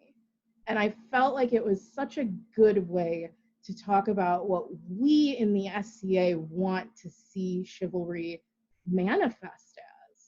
So I loved it. Thank you, Van. And I think that this is a great conversation to have. I think that we can find the language that we're most comfortable with to talk about how we demonstrate these core values successfully.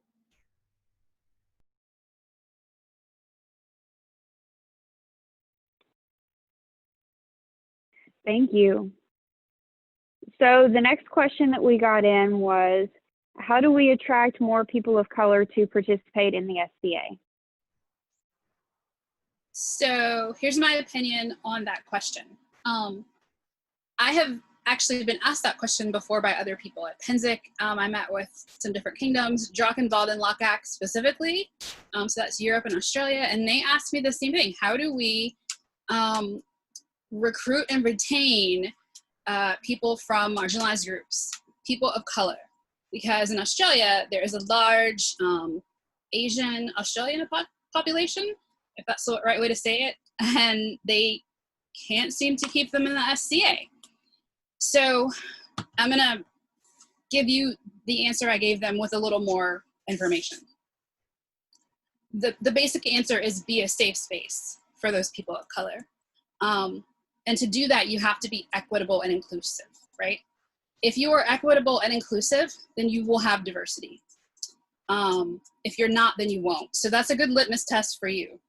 If you live in a place where there are no people of color, if you live in the middle of Montana and everyone in your town happens to be of European descent, then I wouldn't expect you to have any people of color in your group. That may not be a good litmus test for you. But if your barony is in, say, Seattle or Los Angeles or New York, and you look at the demographics of your city and you look at the demographics of your barony, and they are vastly different, then that might be an indicator that you have some things to work on. Know that we as people of color are constantly evaluating our safety in the society. This has been demonstrated most recently by the killing of people on video, right? That is a snapshot for you, but that is not a new thing for me to think about. My safety when I am in public, that has been my entire life. That is my brother's entire life. So when we show up somewhere, be it like, I don't know, I went to a Miranda Lambert concert, right? I'm evaluating the safety of the people there. I want to be there because I like Miranda Lambert. There are a lot of people there that don't look like me. Am I safe? Do I need to make sure I go to the bathroom and walk there with someone else, or make sure I'm in a well-lit corridor? These are things I think about. This is a serious thing. So when I show up on the weekend to have fun with people and I get the feeling that those people are not safe, then I'm not going to come back. So ask yourself, do we just appear safe, or are we really safe? Do we just appear equitable and inclusive, or are we really equitable and inclusive? If you turn out not to be, they won't stay. So ask a person of color in your group, if you have any, would they invite another person of color? That is another good litmus test. If you asked me in some of the places that I have played, if I would invite another woman of color, my answer would be no. I would not bring someone else in to experience what I am experiencing. That would not be fair to them. If they came on their own accord, fine. That will give you an idea. Let's see, I wrote some notes. Oh, perhaps the people that maybe come and leave have run into that whole, I'm talking to people who want to escape politics and escape modernity, so they're ignoring human rights issues and pretending like they can say anything, even dishonorable things about, in their language, about minorities or underrepresented groups or marginalized groups. So I show up in middle of nowhere, Washington State for the summer, and people here, we're on the Salish Sea, they complain about, and they use a slur, I consider a slur for Native Americans, taking all the crabs and actually going to crab traps and like releasing crabs. So when I hear them say that, I think if they say that about Native Americans, what do they say about me when I'm not around? So if I'm in a group and I hear someone talking about Mexicans or Asians, I know they're not safe people, because if they'll say that about those groups and make generalizations based on stereotypes about those people, they will do it to me. And then I wouldn't go back. I think that's all my notes on the matter. So How do we attract more POC, be inclusive, be equitable, truly? So I think that Giada's touching on something that I want to expand more, and that's the concept of microaggressions. There are a lot of comments made by people who are generally well-meaning and perhaps even mean it as a compliment, and they don't necessarily realize they're doing it, but it can be really hurtful. And so I can't tell you the number of times I've gotten comments about, speaking good English or speaking well, comments about my hair and people touching my hair without my permission. When I came into the SCA, people immediately asking if I was going to pursue a certain type of persona that matched what they thought my cultural background was. These are all little ways that we push away people that want to get involved in our hobby. There are people who very much are interested in what we do, who come to us and they try to be part of the group, and they don't feel included. They still feel like an outsider. And this could be tokenism, this could be fetishism, this could be a lot of different things. But it's important that we actually create a space for them that is welcoming. And also that we're realistic about who we are, not who we want to be, but who we are. We can tell people who we want to be. We can tell people all day. But if in reality they come to our space and it's not safe for them, it's not comfortable for them, maybe it's not time, right? So I want to talk a little bit about a question I got from a group that wanted to have bilingual pamphlets available at a demo they were doing, which sounds like a great idea at first. And when I pushed, it turned out that no one in their group actually spoke the language that they were trying to present the pamphlets in. So I was like, what happens when you get people who see this and think that there's a space where they get to speak the language that they're more comfortable with potentially, and then they come and that's not what it is? We have to be realistic about who we are and what we can offer, even as we continue to work to be better. So I think keeping that in mind is very important. I'm going to touch really briefly on recruitment as well. So we recruit in some very specific places, and I think we need to step outside of our traditional recruitment structures. I didn't know the SCA existed until I was in my late 20s, and I'm definitely a person who would have been ecstatic to find it younger. But I didn't grow up in an area where the SCA traditionally does demos. I've been asked questions by people saying, oh, we're really looking to recruit more diversity in ethnicity. And I ask them where they do demos, and they say things like German Fest. Well, that's specific, right? So stepping outside of that and looking at how we're recruiting, why we're recruiting in certain spaces, and how we need to update that to achieve diversity, not only just across racial diversity, but across many levels, looking at where people are now across different age groups, across different genders, across different races. I think that's really important. So I'm gonna stop there because I'll go on all day otherwise. I'm going to add this bit, and this is just an example I can give. In the canton I came out from outside of Fort Bragg, there's a Fayetteville State University, and everybody here knows universities are a hot spot for recruitment. Nobody ever recruited there. It's a historically Black college. Nobody ever recruited there. Why not? So we need to step back and not just say, oh, it's because I'm comfortable with going to this college because I attended it, and look at recruiting at all the places around that you wouldn't normally think about, even if you didn't attend it or you weren't a part of it, because somebody there's going to be interested. A geek is a geek is a geek.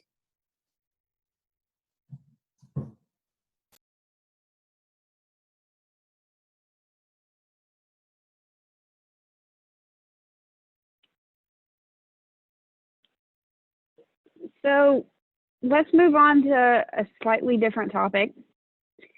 How do we reconcile the importance of speaking up with the unwritten expectations in the SCA culture that courtesy requires that we place other people's comfort above other concerns?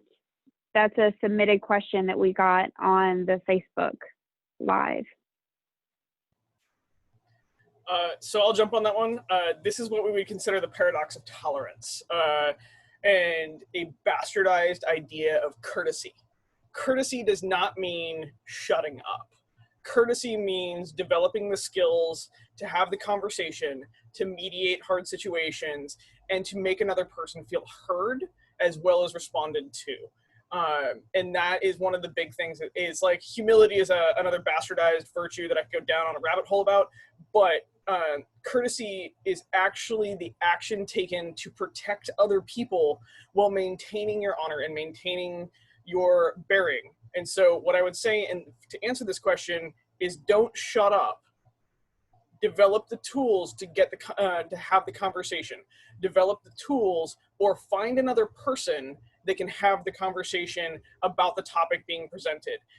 Because if you are courteous to somebody who is being rude to another, you are just as rude.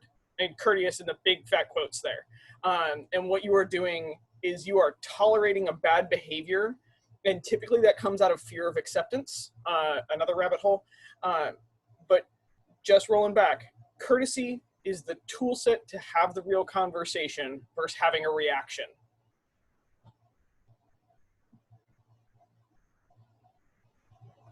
Anybody else want to talk about that one?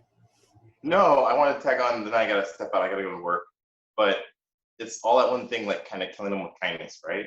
Just because you turn the other cheek and you're trying to be nice to somebody, it doesn't mean you let them walk all over you. Especially when you have to stand up for other people. Now, you're not standing up for them because they're weak. You're not standing up for them because they're not capable of.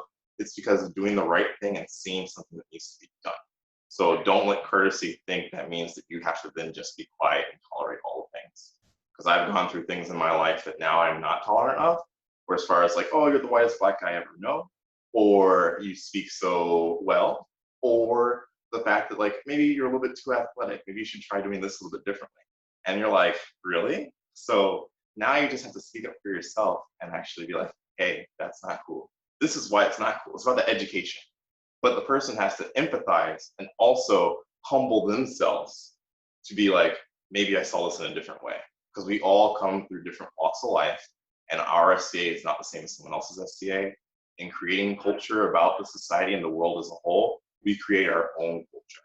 So just saying that, thank you so much for letting me be on the panel. Sorry I can't stay a little bit longer, but yeah, thank you. Thank you for joining us, Seto.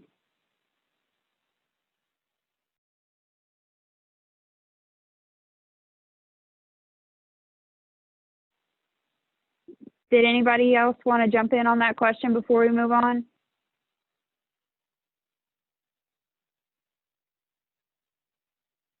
Okay, so the next commented question that we have is, what do you do when a marginalized populist member is toxic?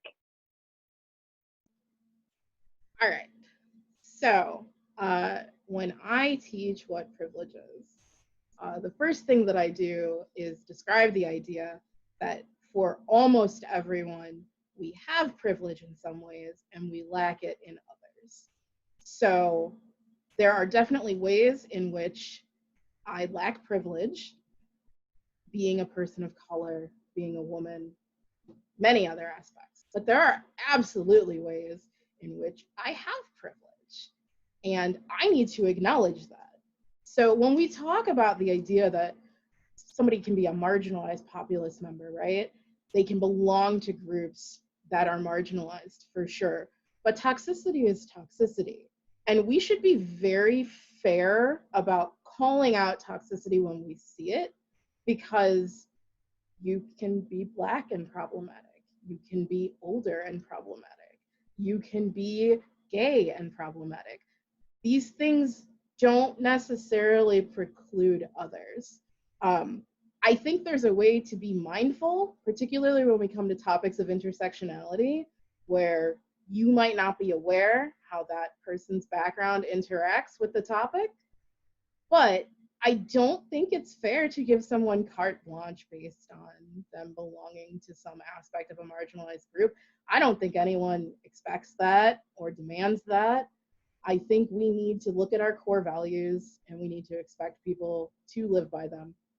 All of that said, there is a lot of nuance sometimes in the idea of language being used in certain ways. When we get to aspects like groups reclaiming racial slurs, when we come to ideas like people responding to bigotry with vitriol, and then people putting them kind of on the same level, there's a lot here. It's very hard to draw that black and white line. But absolutely, we should be expecting people to treat other people well, regardless of marginalized groups, regardless of social identity.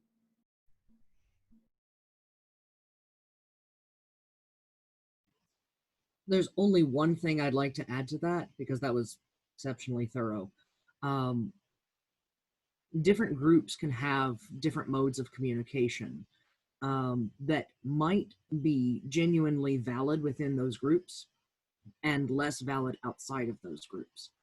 And so when different modes of communication come into conflict with each other, it might just simply be that, a mode of communication. So discussing the reception of, why did you phrase that disagreement in that way that seems really hurtful, gives the other person an opportunity to say, I was trying to show you that I respect you, and so I thought you could take it, and then you have that opportunity to mediate through communication styles. I mean, people are people. No one is perfect, and some people are genuinely toxic regardless, just like Zara said. But there can be just simply differences of approach that might hit differently for you.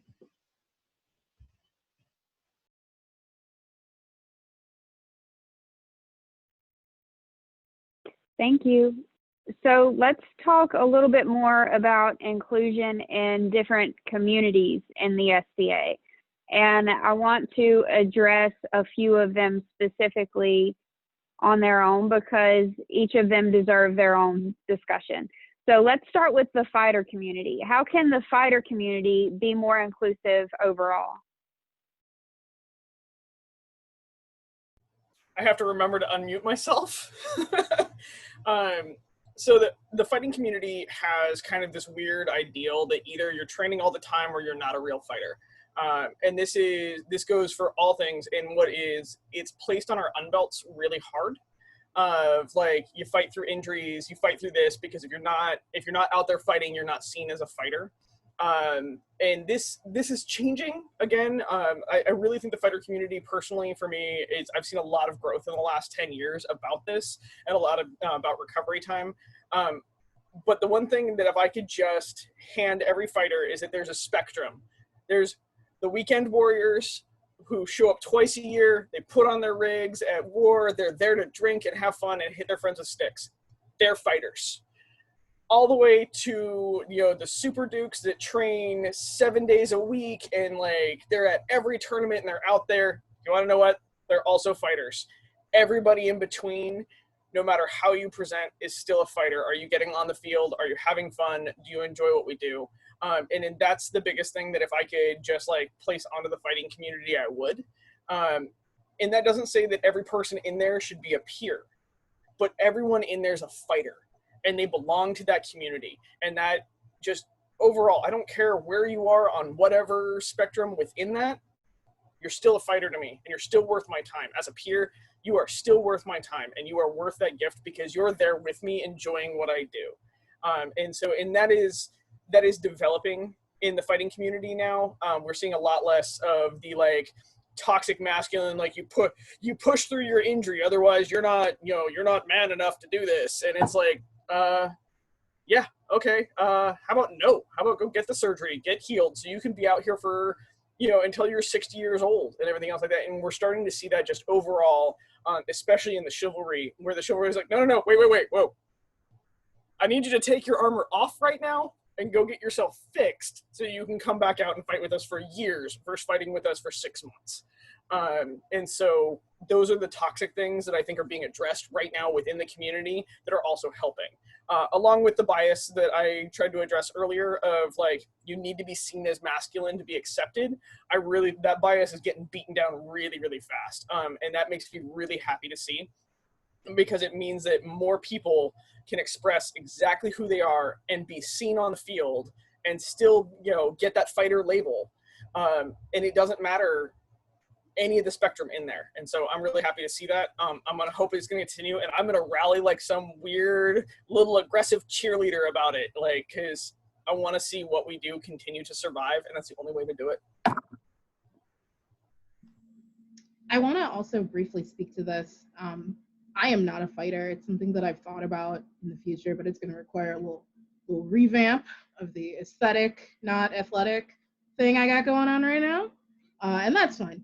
But I want to remind people of the way they talk about fighting in public spaces. So in my first year in the SCA, I kept seeing this recurring joke about like cracking collarbones. And it was used as like I don't know, it was almost like a punishment, right? And I kept seeing this joke about just like people are going to behave badly and they're going to get their collarbones cracked.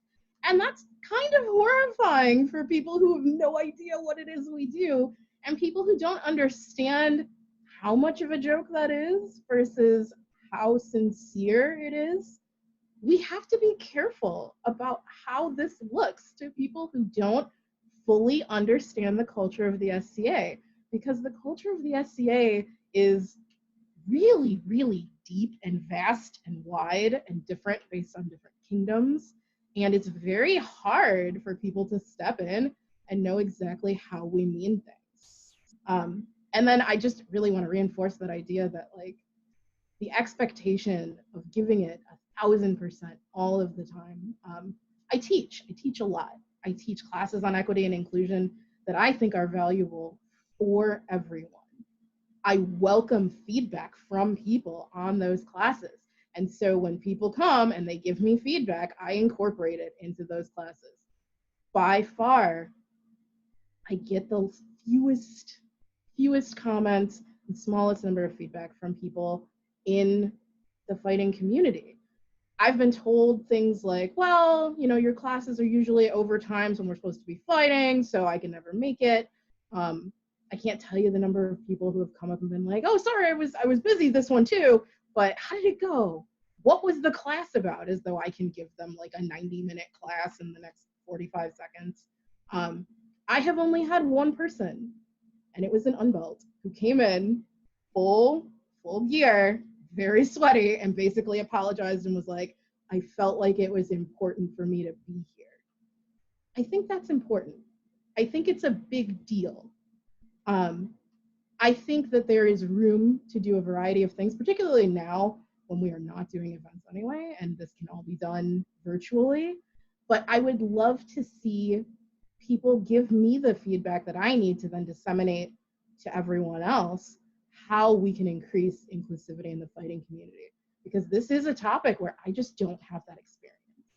So I need the community at large to jump in and give me that.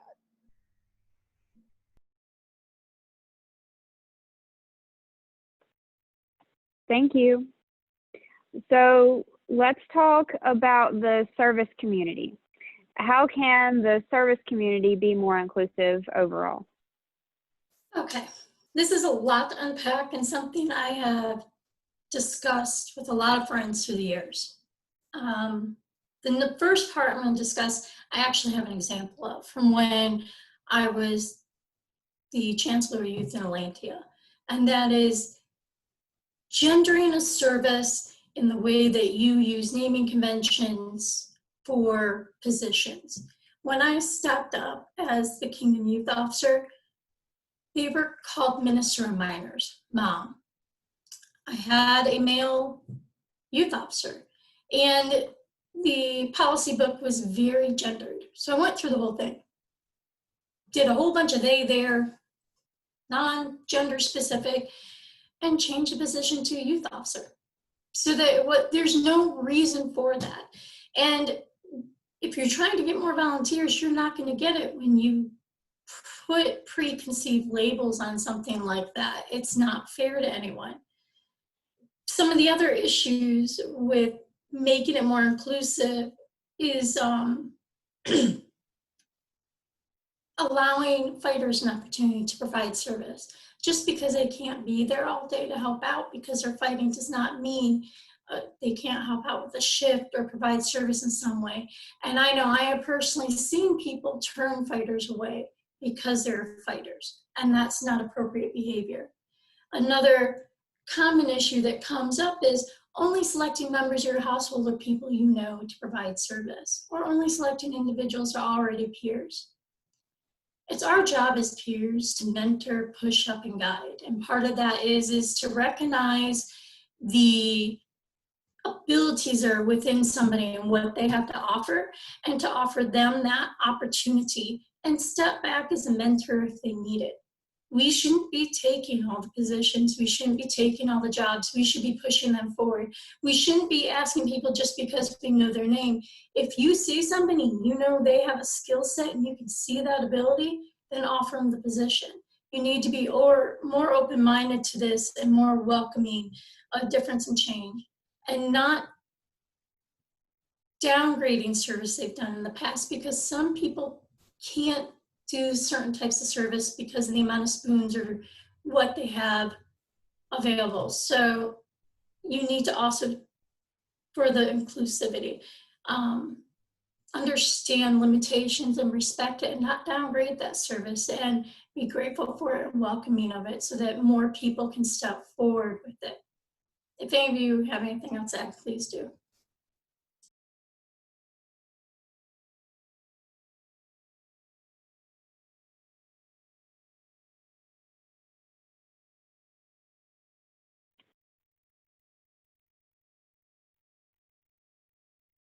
I just wanted to make sure I gave an opportunity for anybody else who wanted to speak on the service community.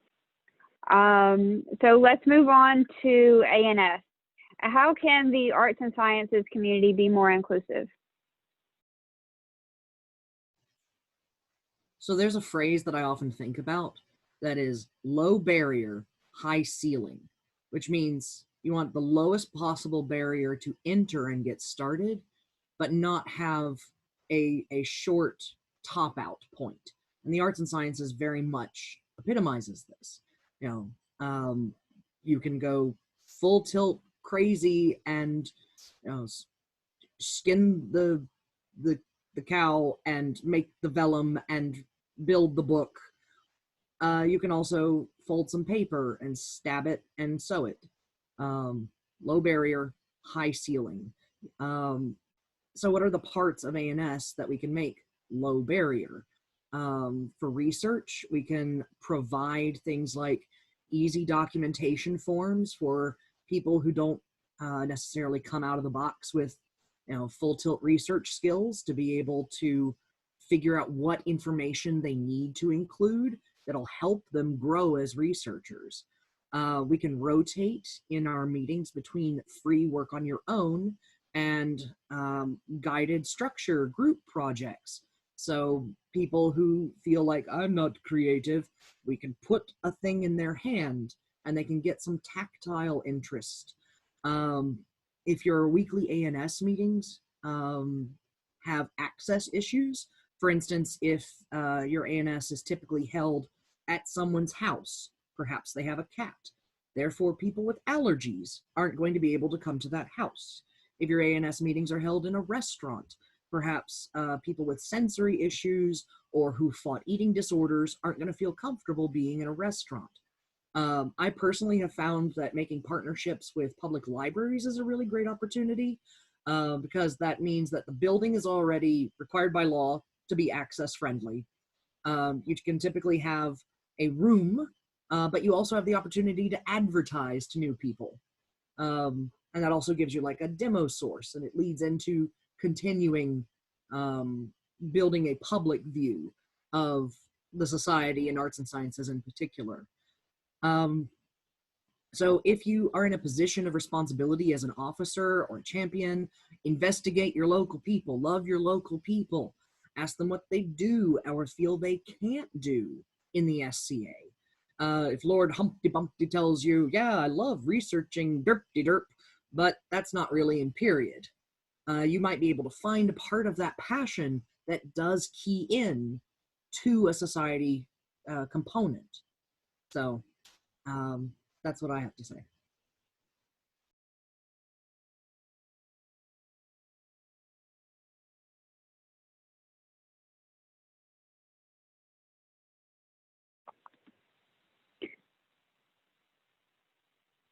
So let's move on. I do want to acknowledge that I know it's 2 p.m. and we're going to go a little bit over time. If people need to leave, that's okay. But if the panelists are all right, we already talked about this in advance, and we're going to move forward because we think this conversation is important and we want to cover everything that we plan to cover, and we want to respond to the questions that we're getting. So we're going to keep pushing forward. The next question that we got was, how do we balance trying to educate ourselves about the needs of marginalized communities on a larger worldwide academic scale with the direct needs of marginalized individuals in our local areas? So I'm of the mind that you don't have to have a full tilt degree in Black studies or gender studies to be able to do better and build inclusive spaces. The key, I think, is to be receptive to new information as it comes to you, and to seek out that information and to listen as your first response. So meet your people, your local people, and listen to your local people. And also in your online spheres or your news spheres, make sure you're following people who do not match your own demographics. Seek out that constant stream of different folk to listen to. It takes time to hear lots of people, lots of voices. You're not going to be perfect by taking like one more round of a class or having one person you follow on the internet. It takes time to get the theory, but it's more important in the immediate to take care of the human beings who are in front of you. If you know people are hurting in front of you, start there. Figure out how to serve them and then try and do one step better. So in my case, I can't go to the bathroom, I can't take a shower, so make a gender neutral bathroom and make sure your officers list their pronouns to make trans people feel more included. So one step better. So just keep learning, keep growing, and we'll get there. Yeah, I largely came at DEI and the SCA from a more academic background. So I've tried to kind of cut down my use of jargon, but there's some very specific concepts and ideas that most people aren't familiar with because it's just not their field of study and it's not necessarily their interests. But there is a way to take those concepts and to apply them for the SCA community. And I think that's a big part of what the DEI office is trying to do. So on a very kind of simplified scale, when I talk about privilege, I try to center it in the SCA. I talk about the idea of living in a barony instead of a shire and the privilege of having that voice to the crown or not.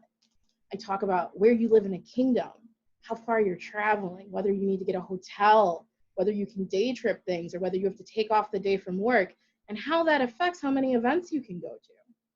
There's definitely ways in which we need to adapt these larger academically oriented ideas that apply on a wider scale and see how these problems manifest in the SCA. And some of that is just going to be through common sense and analysis. Some of it is going to require a little deeper critical thought, but mostly going to the community and saying, what problems are you facing that I can help with? And then understanding how we can draw on solutions from a wider sphere and focus them in to be applicable for our very unique community. I think that's the balance that we're trying to strike there.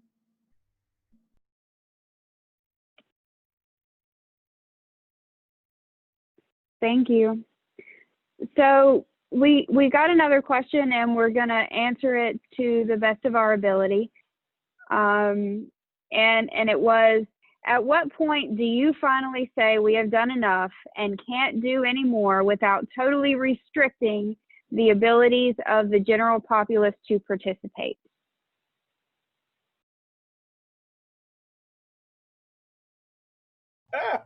Sorry, I was having an argument with my mute button again, because me and tech are not getting along this morning. So I'm going to try to address this question, and the answer is never. You never stop trying to improve accessibility of your game for everybody. There is a balance that you create in this process. You figure out how each group can function with itself, but never, ever, ever stop this. Never stop trying to improve the game, the accessibility, how we can communicate, who, which groups we are, and I don't want to, catering is the wrong word, because it's being used in a very negative context, but it's what I have right now, is you never stop trying to cater to new groups and especially our marginalized groups, of addressing the problems and bringing in solutions and then trying them and using them.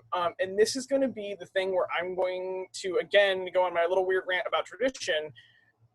Use tradition, support your people, honor tradition, support your people, and adapt and play. And this is something that I think we as a society forget. We fall into the zone of, well, it's just easiest this way. This is not how we continue to grow. This is how we become stagnant. And so always remember to play with new ideas. Some ideas are going to totally fail. They're going to be the wrong solution to the problem. But if we then live on that solution that failed, guess what? We're never going to try. We're never going to grow. We're never going to adapt, and we're never going to create a better environment. And this is how we keep moving forward. We must adapt and grow with every new generation and every new challenge. Never, ever give up and stop trying to be better for the groups that play within our society, because then we've failed them. I want to add something there real quick, is about the portion of the question saying without totally restricting the ability of the general populace to participate. You don't restrict anybody's ability to participate by being nice. You don't restrict anybody's ability to participate by being respectful. You don't restrict anybody's ability to participate by not allowing racism or any kind of phobia or hate within the group. If you think that's a restriction, then you might want to take a step back and look inward towards some personal growth. Because saying we will not tolerate hate and we want to be inclusive and accepting of our members isn't restricting, it's actually welcoming.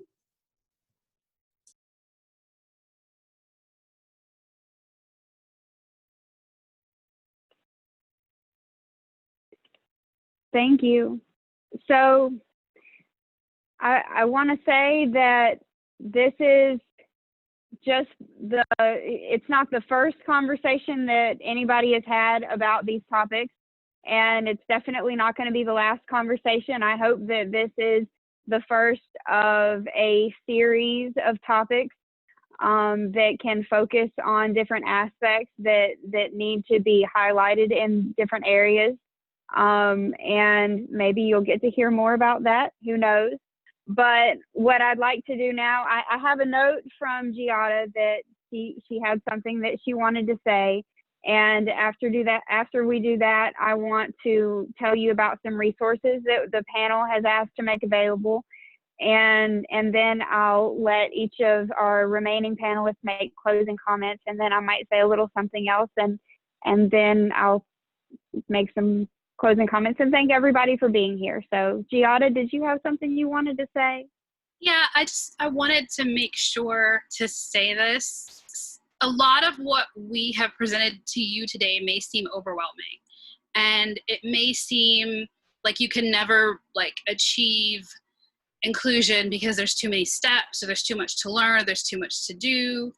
And I want to make sure you understand that we have presented you with some worst case scenarios We've presented you with some lessons learned. We have said a lot about what not to do and what you can improve. But I also want you to know that we see the progress that the SCA has made, and we appreciate the things that we see going on out there. Like every month, Jessica writes in her DEI report to the society information about the known world and what things are happening out there. Lots is happening. Lots of positive steps are being taken. People are doing good. So the point is to help the SCA be what we say we want to be, accepting and fair. So we are giving you this information not to overwhelm you or say you're doing everything wrong, because that's not the case. And the fact that you're even here means that you have the right idea. You want to be better, and we appreciate you being here. So don't take what we have said as putting you down or your efforts down or setting a bar way too high. We're giving you as much information as we can. And like Olivia said, she's going to give you some resources a little bit later. Don't let perfect be the enemy of good. Keep doing the good that you're doing, keep improving, and I'm going to do the same. But know that we see you and we are proud of you.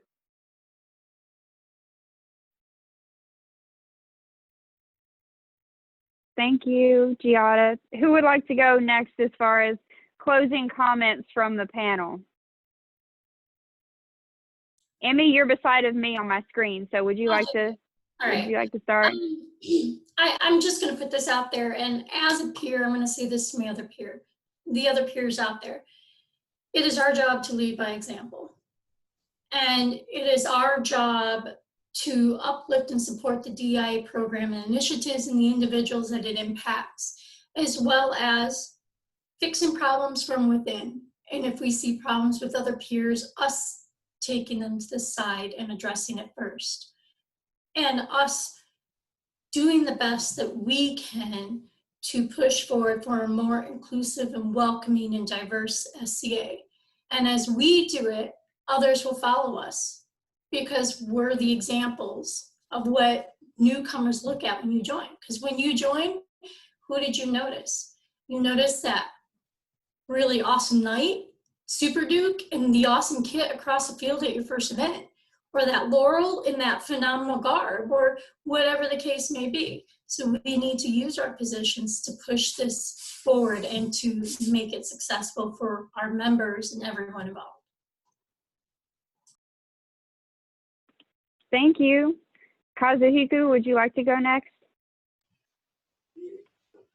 I want to make sure that everyone realizes that you've got this awesome opportunity to be able to look back on history and say, how glad I am that I was at this stage of society when we started changing for the better. So you have this opportunity to do right by history. And as a history-oriented group, I think that would help.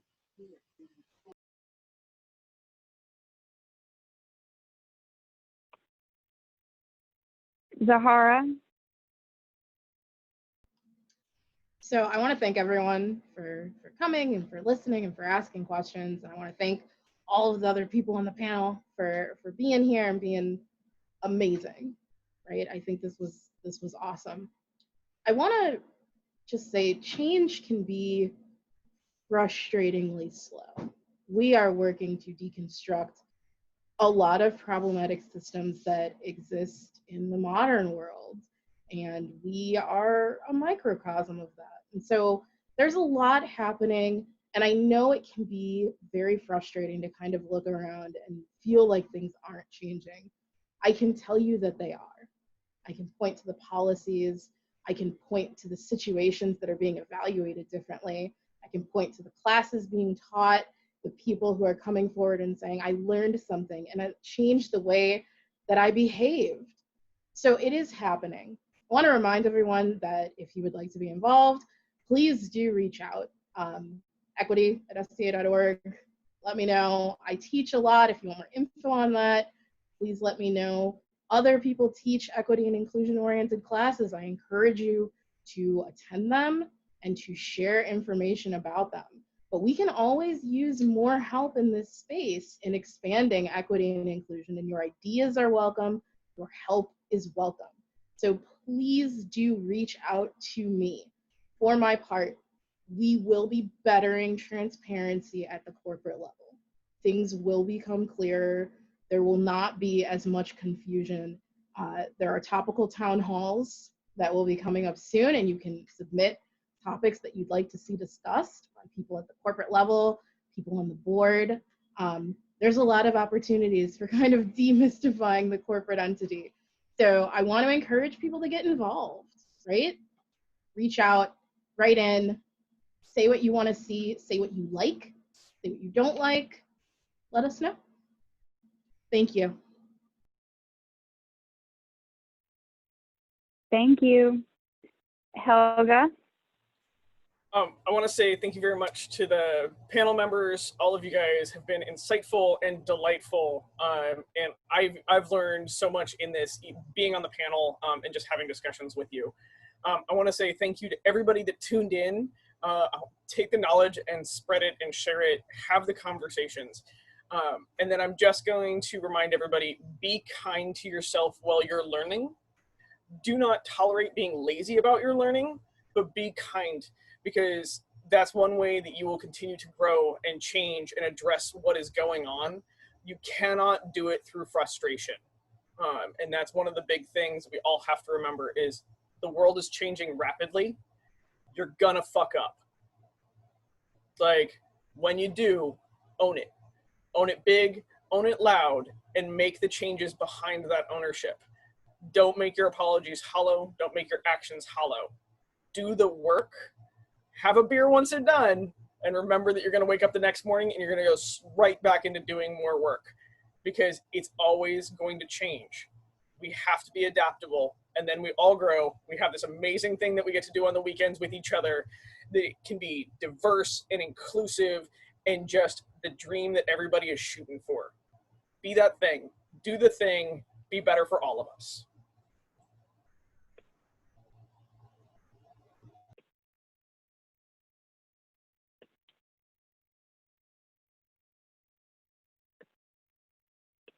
Thank you, Helga. So I just want to thank all of the panelists for agreeing to participate in this and go on this journey with me.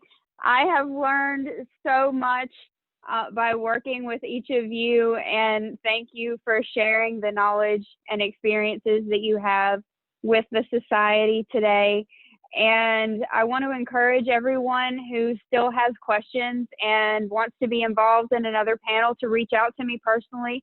Friend me on Facebook, message me on Facebook, because I look forward to hopefully arranging and hosting and moderating more of these. I want to talk more about specific topics, because I got messages that groups felt underrepresented, and people were concerned that topics related to them weren't going to be covered in detail the way that they should be.